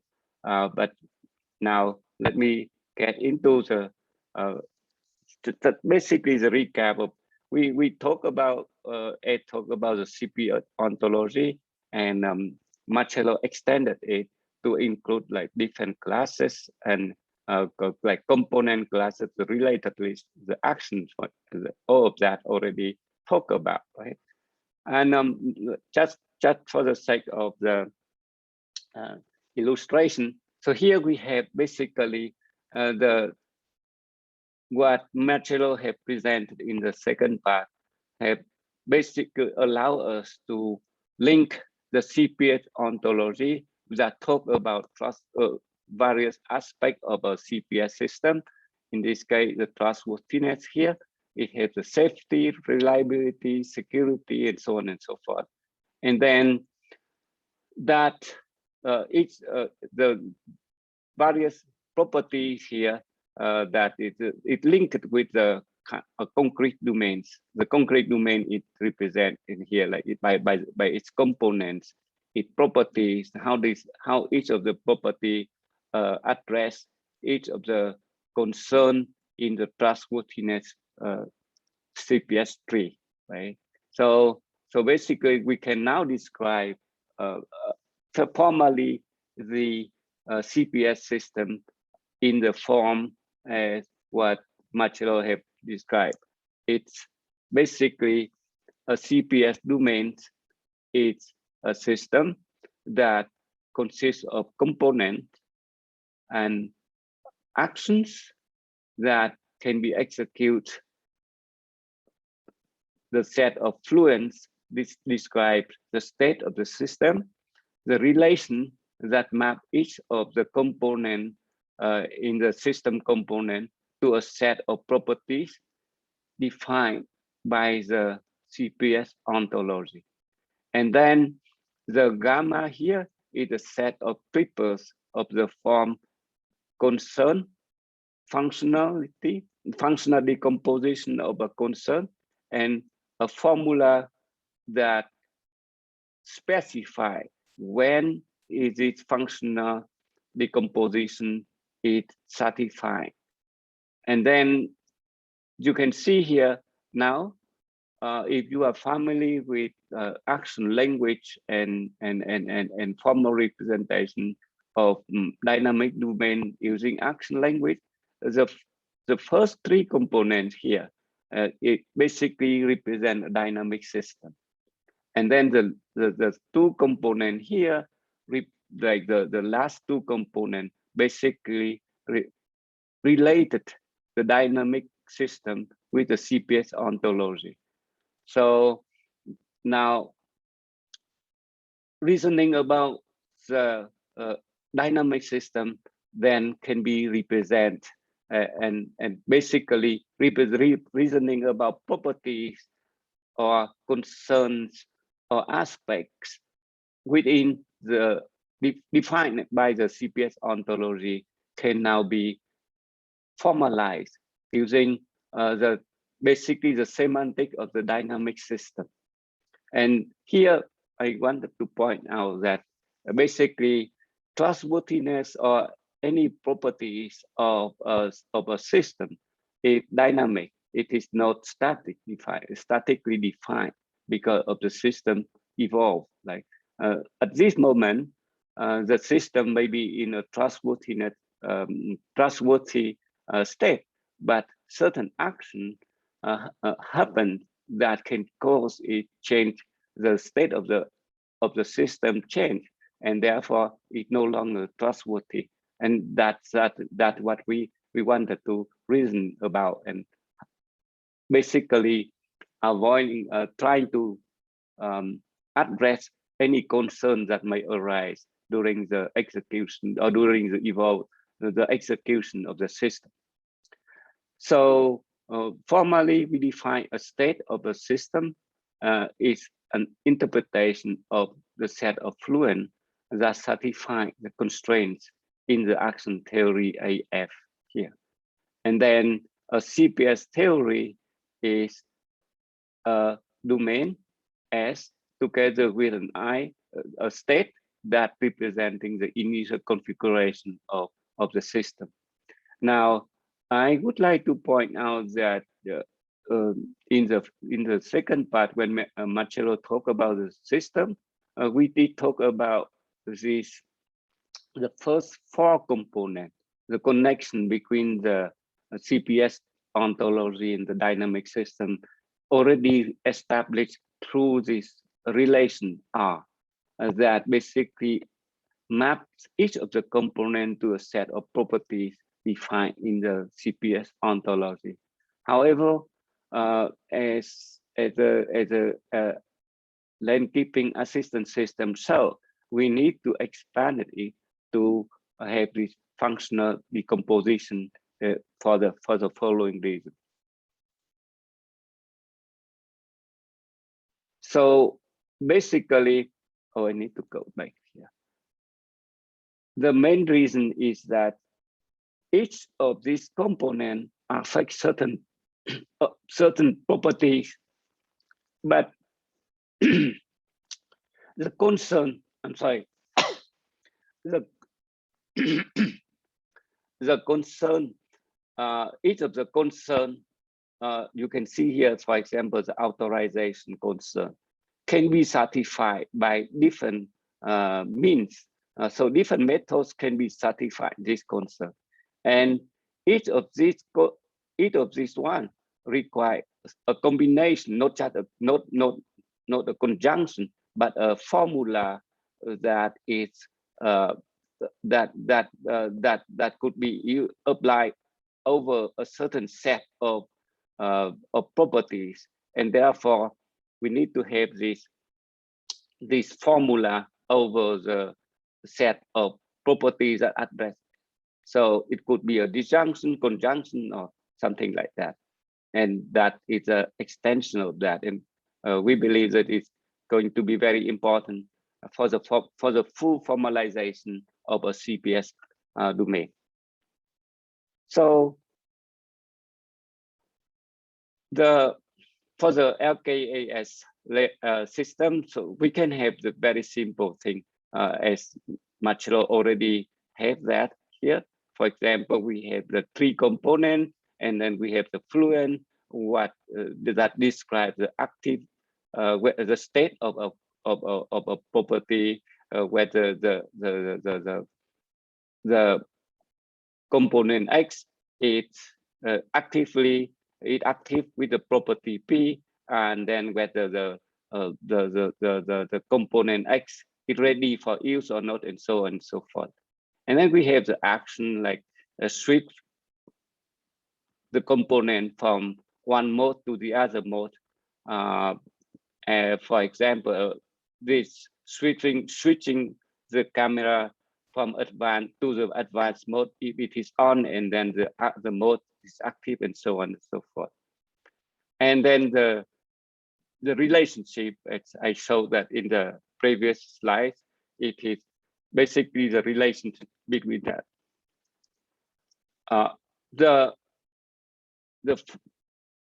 Here we have like just to emphasize that not all properties must be satisfied to address a certain concern, and therefore we need a formula over the property. And here, for example, I have an example of look at the integrity constraint, for example, concern. This one can be addressed by the operational functional decomposition, and then it is either advanced or basic mode. So this is advanced mode. So the operation here, right? Or it could be satisfied by this saving mode, and then that, right? So this energy. And with that, we will address the reasoning task in the CPS domain by answer these 4 different questions. What is the most or least trustworthy component in a CPS? Is there any non-compliance in the given CPS? How to detect them, and what to do if an external or an internal event occurs that lead to an undesirable situation? How do we recover from such situation? And what is the best or most preferred mitigation strategy for a given situation? As I will highlight in the subsequent slides, all of that rely on KR&R methodology that has been developed, and it's very well known in the reasoning about action community already. So now, to answer all of these questions, the key question is a concern C satisfied in a state S? So to do that, we specify the semantic of a CPS as follows.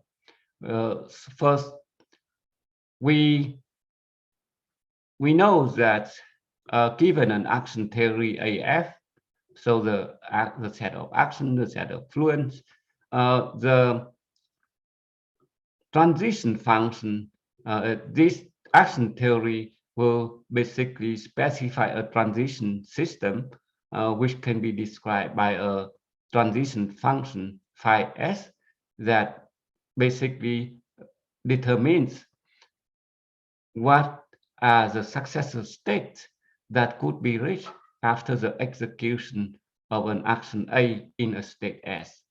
And formally, it is defined if it is an empty set if A cannot be executed under the in the state S, or it is the set of S prime that is reachable from S after the execution of A, if A is executable in S. And here, so I skip the formal definition of like what it is, but this can be found by papers, or it has been formally defined by many researchers. And now, what we can use this function to define what does this mean for a system to entail whether the concern C is satisfied after the execution of a sequence of action alpha from the initial state I. So we will formally define that if C is satisfied in every state reachable after the execution of alpha in I, And this only holds if alpha can be executed from I, right? So now the key definition is like how to define what does it mean C is satisfied in a state. And how we define that is first, basically, there are, as you can see from here, from this, so gamma, so the specification of the system would specify all the triples that saying when certain functional decomposition is satisfied, right? And therefore, what we do here is that we say that a concern is satisfied in S if S satisfies all the triple that specify its satisfaction given a state. Like here, for example, so we denoted this NC here. It's a conjunction of all of this formula, and then we check for like each of these formula is satisfied or not. Right? Now that it's the first case here, but then we know that in the CPS ontology, each of the concern may have sub-concerns, right? And so we need to make sure that all of its sub-concern is also satisfied. And therefore, we have these second cases here. So this is the direct satisfaction of the specification related to a concern C. And here is basically the specification that the inheritance that is required in the CPS ontology. So with that,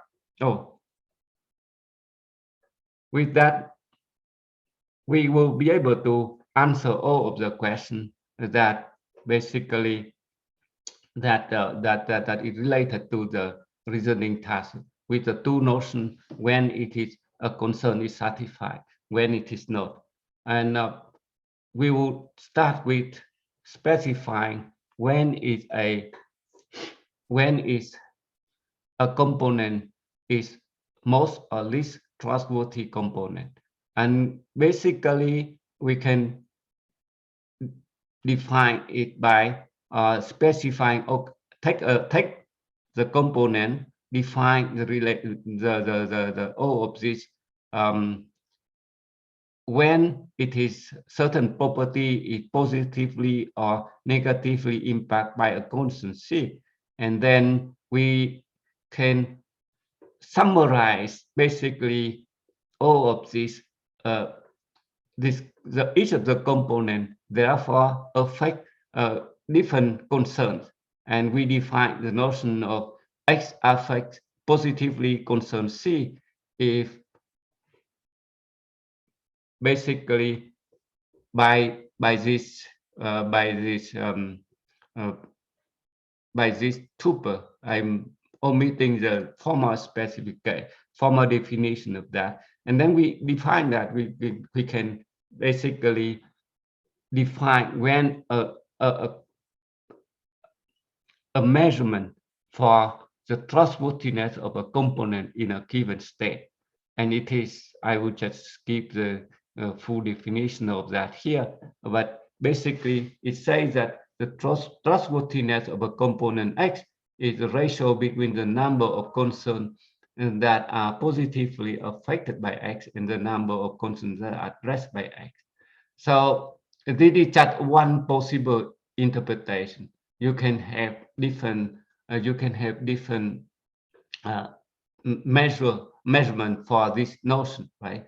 So we have this trustworthy, and then finding the least or the most trustworthy component in the system in a given state is by minimizing or maximizing this definition, right? And so here we propose like a comparison, a relation among them by defining this notion. So here we just, I will quickly skip over that. So now the next problem that we wanted to discuss is like the lack of the compliance. So the problem is formalized as follows. Given a system S, a CPS S, an integer n, and a set of action SA, a subset of the actions, the set of action A, and the set of constant SC. We say that the system is weakly and non-compliant with respect to the set SA and SC if there exists a sequence alpha of at most n actions such that the execution of this sequence of action from the initial state I does not satisfy some concern in the set SC. So basically, the idea here is that if I find a sequence of action and an initial state that causes that if we execute that sequence of action, this alpha here, from the initial state I here, and some concern in SC is not satisfied at the end of the execution of the action, that we say that it is weakly non-compliant. This is more or less the idea of identifying an error, a potential error in, say, in the circuits, for example, right? And strongly and non-compliant is like for every sequence of action and an initial state I, this is happening, right? So the interesting part is that this problem can be done by via planning easily, right? So you just need to find a sequence of action such that this condition is not satisfied, and that we will show later how it can be done. The next problem that we consider is a computing mitigation strategy. So if we have a CPS domain and a state S in S, and we have a set of concerns, then a mitigation strategy that addressing this set sigma is a plan alpha, so that after the execution of alpha, every concern in sigma is satisfied. So basically, this is again, this can be solved using planning techniques. Okay. And here we also propose a notion of what is the most preferred mitigation strategy, and this is something that this can be done in different ways, and we propose to consider this likelihood of satisfaction of concern that is defined by as a ratio between the set of property that positively impact a concern and so on and so forth. And then we finally calculate this the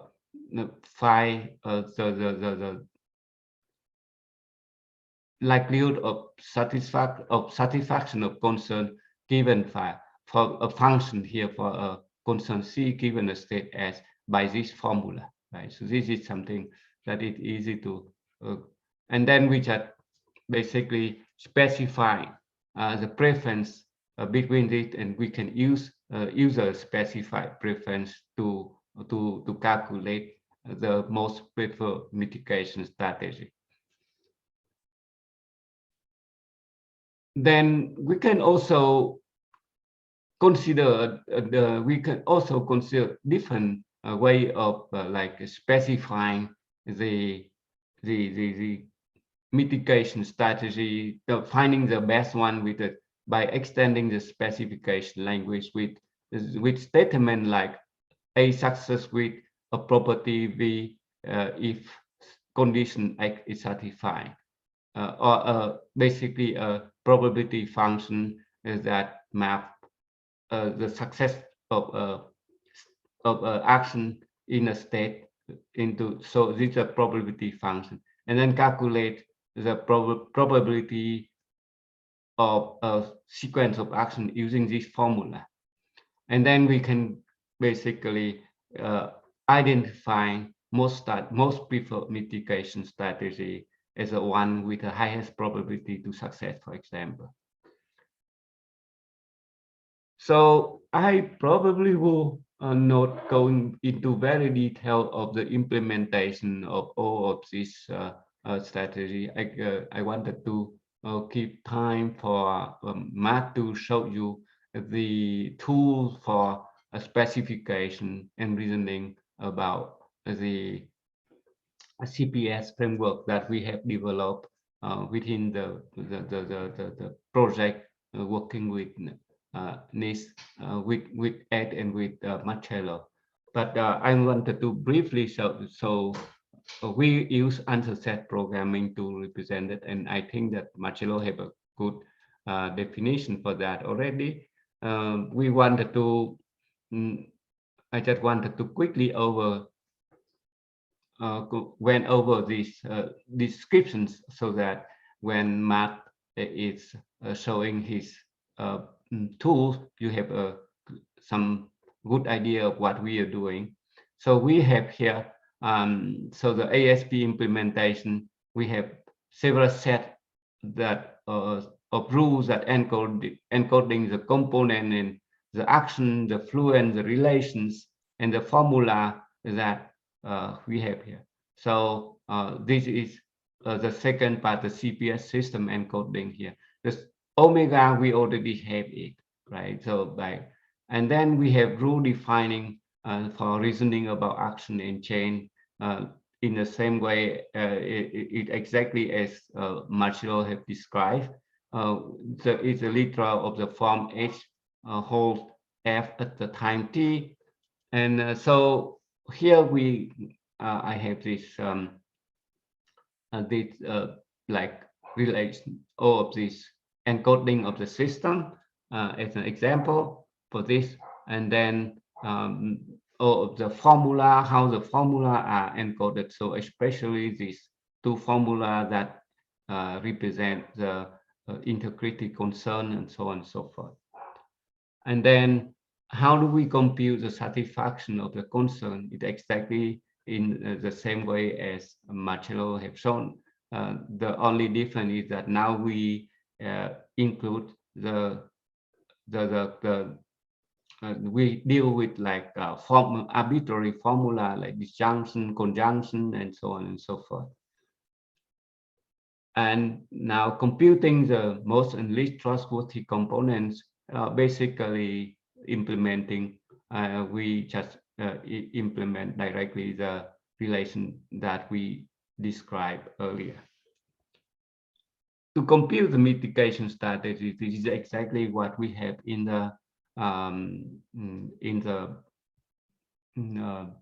planning, used by planning. For example, here an action occurs at a time, only one action occurs at a time, and an action cannot be executed if cannot occur if it is not executable. And then finally we have like this, the concern must be satisfied at the time n, and that and non-compliance detection is implemented in the so the difference is that we don't have the initial state and we have to generate that, and this is how it initially the fluent F is true or false, and then the specific concern need to be satisfied or it's something like that, and then we should not have any conflict. Similarly, I will just skip this part, the likelihood of concern satisfaction, the computation of that. We can now move on to the part that Matt would be showing how the system to demo to you the system that we have developed and then so okay, Matt, you ready? Yep. Thank you, Dr. Tran. Hmm. Go ahead and start sharing my screen. Let me know if there's any issues.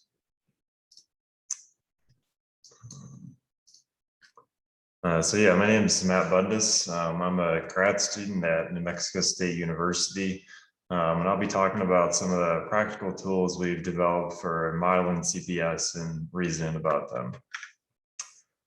So I'll talk about how we actually represent ontologies in practice in .owl files. I'll talk about our two tools, and then I'll give a demo of the tools so we can see what they actually behave like. So as far as actually representing ontologies in text files, we use the W3C web ontology language to help represent our CPS formally. So the real power of it is that it lets us precisely define classes of objects, classes of relationships, and then we can define actual individuals or instances of these classes. And instances of their relationships between other instances of classes.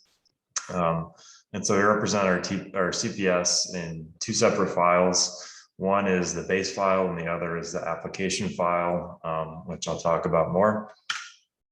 So the base ontology, it defines all the application agnostic structure of the CPS ontology. So it's all the stuff in the CPS framework that will apply to every CPS you're dealing with. So that's essentially all the aspects and concerns in the CPS framework. And then a very important relation, the includes concern relation. Sometimes we'll call it the sub-concern relation. So these are some snippets of codes or of ontology files to show kind of what these ontology files look like. So here we're defining the concern class itself. So we're defining it as a class and we're giving it the name concern and defining it as a subclass of a more broad class, the CPS framework concept. And here we're defining a relation, the includes concern relation. So similarly, we provided a name. We can provide a domain and range saying that it's a relationship that happens between two concerns. And then here we're actually defining a named individual or an instance of a class here, an instance of the cybersecurity concern. So we provide its name, its type, and then we can define its subconcerns using the includes concern relation. So in this case, the subconcerns of cybersecurity are availability, confidentiality, and integrity. So then with the application ontology, in this file, we define all of the application specific components of the CPS framework. So it's all the things that are related to this specific CPS that we're trying to model. So as you'd imagine, that's things like the CPS's components, the properties those components can take, and the formulas of the properties that help address concerns in the CPS framework. And then a few relations like relating components to properties, properties addressing concerns, formulas addressing concerns. And so the syntax is all the same. Here we're defining the property class, defining the property addresses concern relation, and a named individual of a property, in particular advanced mode. So that's how we actually can represent a CPS formally in an ontology file. And one tool we've developed to actually edit and facilitate developing these ontology files to represent CPS is this ontology editor tool. So it allows you to load in already existing ontologies and edit it, or start from scratch and build up an ontology. So when you load an ontology, it'll display it for you. And then from there, you can directly interact with the nodes in these trees to build up your ontology if you want to add more concerns or add components and properties and stuff like that. So the user doesn't have to directly mess with the text files to represent ontologies and the .owl files. They can just use this tool without having to worry about the syntax of the OWL files or messing up with syntax errors and stuff like that. And so this is a custom built application in Python.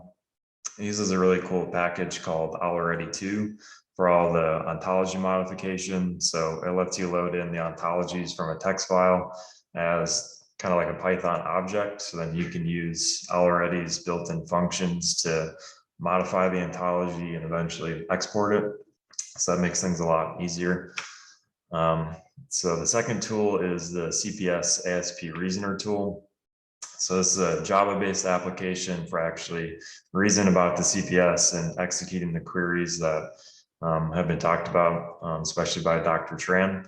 So it gives you options of which queries you want to select and having to do with which ontology. And then it runs those queries and displays the results for you on the screen right here. And so this tool, it can read ontology files or can directly read ontology files and use that in the reasoning, or it can read from hard-coded ASP defined in text files, and either way, it can do both. So next I'll do a demo of the tools to show how they actually work. So first, launching our editor tool. When you first launch it, it's blank, but on the left-hand side, we can load in ontologies. And when we do that, it'll display the ontology for us in this pane. So I've just loaded in the base ontology. So this is all those concerns and aspects and sub-concern relations in the CPS framework that will apply to any CPS, any application we want to develop. So this has the entire CPS framework, all of its aspects, so you can scroll through them. But the aspect tree we really care about the most is the trustworthiness aspect tree. So we'll, for the most part, hang out here. So you load in the base and the application ontologies separately. So what I want to show right now is how someone can go about building up their own application ontology from scratch to model a CPS. So what I'm going to do is load in what I call a blank application ontology. So this file has all the definitions for the classes and the relationships in the application ontology, but it doesn't have any named individuals. So when we load in this application ontology, we've got all the definitions for the classes we need, and it'll let us actually build out our application ontology by adding components and properties and connecting them to the base. So to demonstrate it, I'm going to use this really simple toy example having to do with an elevator. So this elevator has 3 components. It has a pulley system, it has a control panel, which is like the button face where you push the buttons and it helps control the elevator. And the elevator takes that input from the control panel and relays it to the pulley system so the elevator can actually move. And so with the pulley system, it has 2 properties. One is a safety factor of 11, just signifying that this pulley system has been rated to be able to handle capacity 11 times the expected maximum capacity. And that helps ensure safety of the CPS. So this property addresses the safety concern. And the other property is the 6-month inspection, just signifying that in the past 6 months, this pulley system has been inspected by an expert and rated to be safe. And so that helps address the physical integrity concern in the CPS framework. So if we wanted to go about actually implementing an application, a CPS like this, first we would probably want to add the components. So what I can do is do a left click in empty space. And this helps us add a brand new individual without any relationships yet. So what I can do is type in the name of the individual I want to add. So I'm going to add in the employee system and say I want to add this as a component. So in the top right, we can see it's added this employee system component for us, but at the moment it doesn't have any properties. It's not connected to anything. So next we want to add the properties for this component. So what we can do is click on employee system. And then from here, we can directly add parent properties of the employee system. So for us, we want to add in the safety factor 11 property. So we can type that name in and say we want to add this new individual as a property that's a parent of the employee system. So we can see that added here. We have the component employee system, and it's attached to this property safety factor of 11. And similarly, we can add in the 6-month inspection property, add that as a parent property. So now we have our components, we have our properties, but at the moment, the properties aren't addressing anything in the CPS and the base ontology yet. So what we need to do is make sure that these properties actually address concerns. So we need to add relations. So I can open up the relation window, and this lets us add relations between nodes where we can left click on the node we want to be the parent and then click on the node we want to be the child. And then the system figures out what relation makes sense given the two nodes at hand. So with the safety factor of 11, it's addressing the safety concern. So we can have that be the sort of the parent of this relation, and safety factor of 11 be the child of this relation. So I clicked on both of those, and now I can add in that relation. And now safety factor of 11 addresses safety. And so similarly, we can do that with 6-month inspection so that it addresses physical integrity.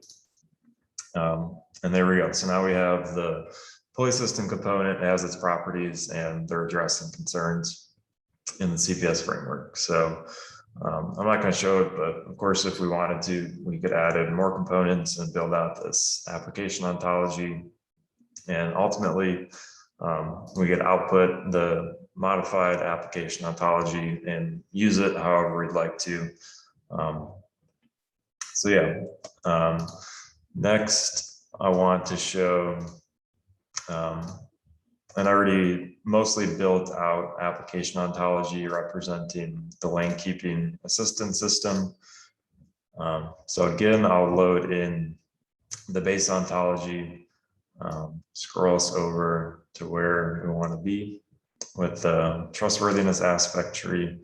Then what I'm going to do is load in this LKS application ontology. I'm loading in the V1 version.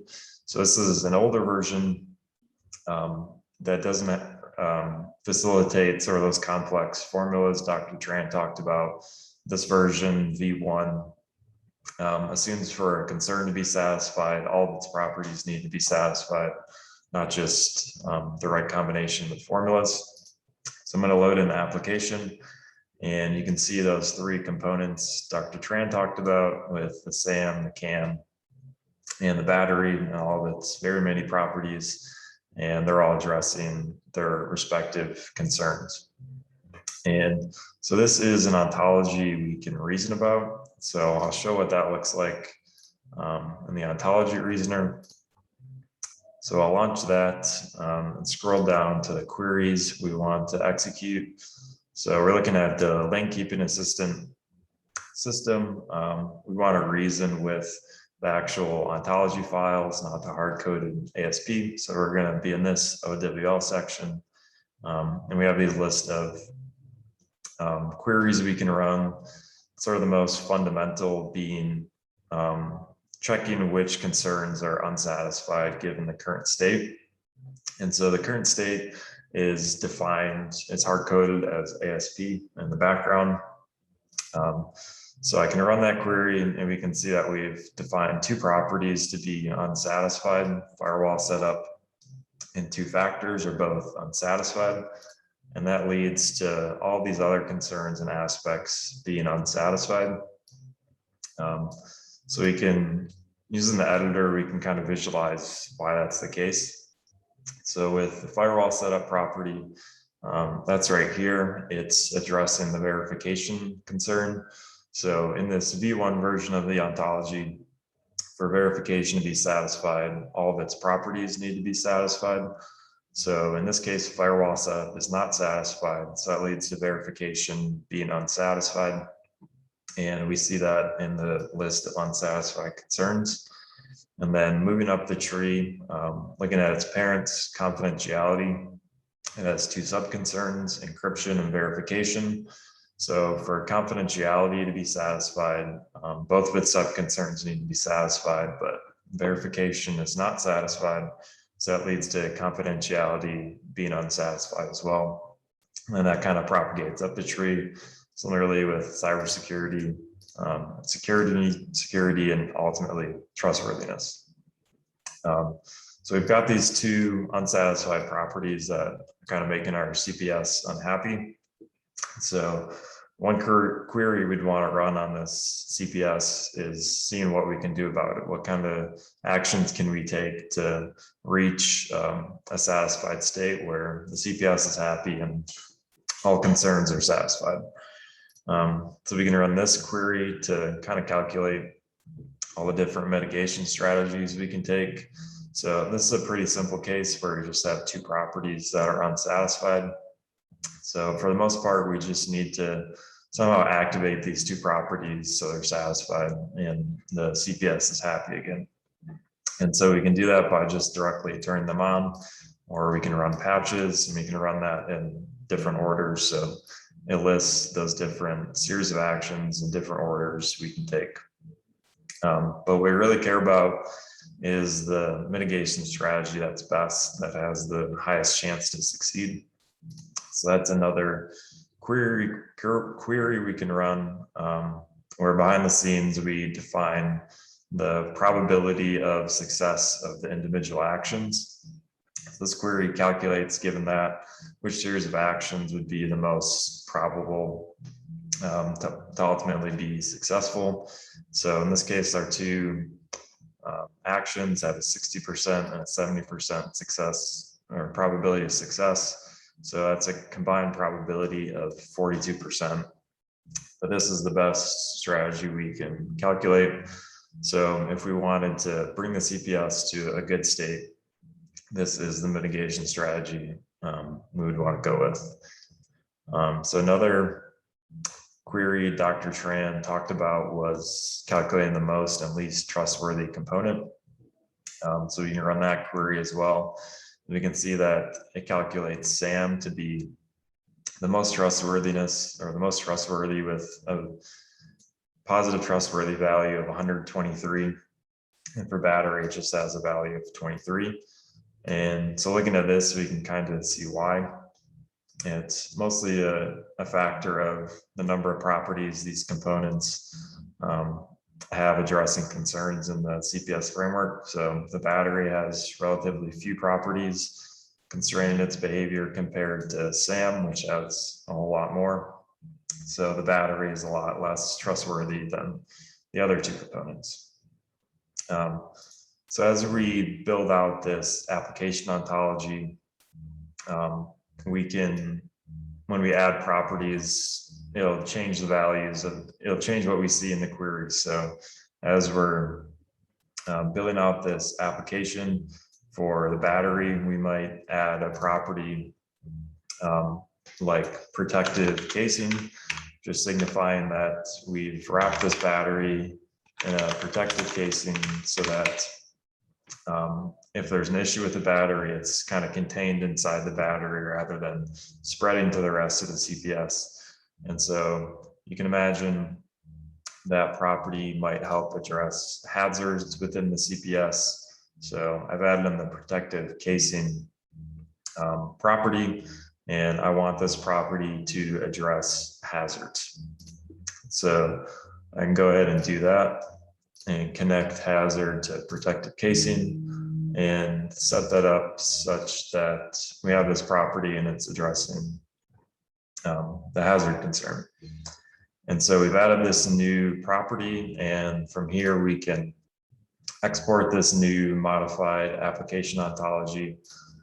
And then in the CPS reasoner, we can refresh it so it uses this new ontology we've just outputted, restart it, rerun our queries so we can check again the most and least trustworthy component. And we can see that with the battery, the value used to be 23, but we've added this new property to help constrain its behavior. So now its value is 28. So as we develop this application ontology, we'll see, as we add more properties, take away properties, that affects how trustworthy our CPS is and how trustworthy individual components are. So next, I want to show a V2 version of this LKAS ontology. So I'm going to refresh this, load in our base ontology again, but rather than loading in the V1 version, we're going to load in the V2 version. So this is capable of supporting those more complex formulas that Dr. Tran talked about. So this is an ontology representing this figure Dr. Tran talked about. So currently it has the authorization condition or formula implemented, where for authorization to be satisfied, it doesn't need to be the case that all properties need to be satisfied, and it just needs the correct combination of properties. So we just need a method of signing in that can be a more powerful singular method like fingerprinting or iris scan, or a combination of less powerful methods of signing in. Then we always need trusted auth device and to be in a trusted environment for authorization to be satisfied. And so you can see that here with the authorization condition, it has 3 children. And you'll notice here, some of these lines are dashed and some are solid. So the solid lines represent properties or formulas that are involved in a conjunctive sense. So using and disjunctions are represented using dotted lines.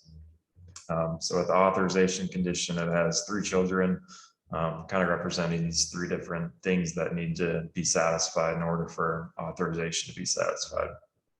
But this application ontology doesn't have the integrity condition implemented yet. So I'm going to show how we would go about implementing a complex formula to ultimately address integrity. So currently it assumes that there's no formulas involved in addressing integrity. So it assumes that all properties need to be satisfied for integrity to be satisfied. But we know that's not the case. We really just need to be in some sort of energy mode, whether that be normal mode, saving mode, or powerful mode. We need to be in some sort of operation mode, and we need secure boot to be active. So to add in these formulas, we can open up the dependencies window, and this lets us add in these formulas in kind of like an if-then sense, where if the left-hand side of the formulas of properties are satisfied, then it addresses this concern, and this concern is satisfied. So we can add in these formulas here.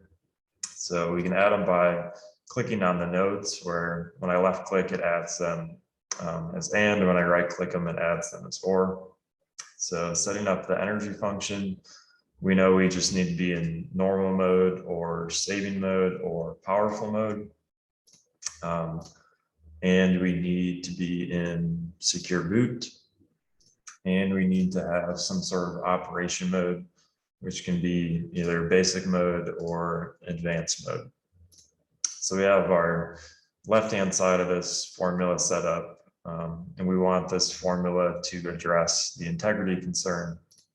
So we can set that up where we have this if formula, then integrity is satisfied. And we can create that dependency. It kind of shifts things around on us and makes it a little bit messy. But we can see with the integrity concern, zoom in for us. We now have this series of conditions or formulas that ultimately help address integrity, where we know this to be kind of the energy function, this to be the operation function, and then need to be in secure boot. So if we wanted to, we know that these conditions aren't just ordinary generic conditions. We know them to be specific kind of functional decompositions. So we can also rename these to be more specific. So we can rename this condition to be the energy function, rename this one to be operation function. And now we've kind of set up this more complex formulas so that we can reason about the CPS more in a more sophisticated way, where we don't need all properties to be satisfied. We just need the right combination to be satisfied to make our CPS happy. And so I think I will end my presentation here.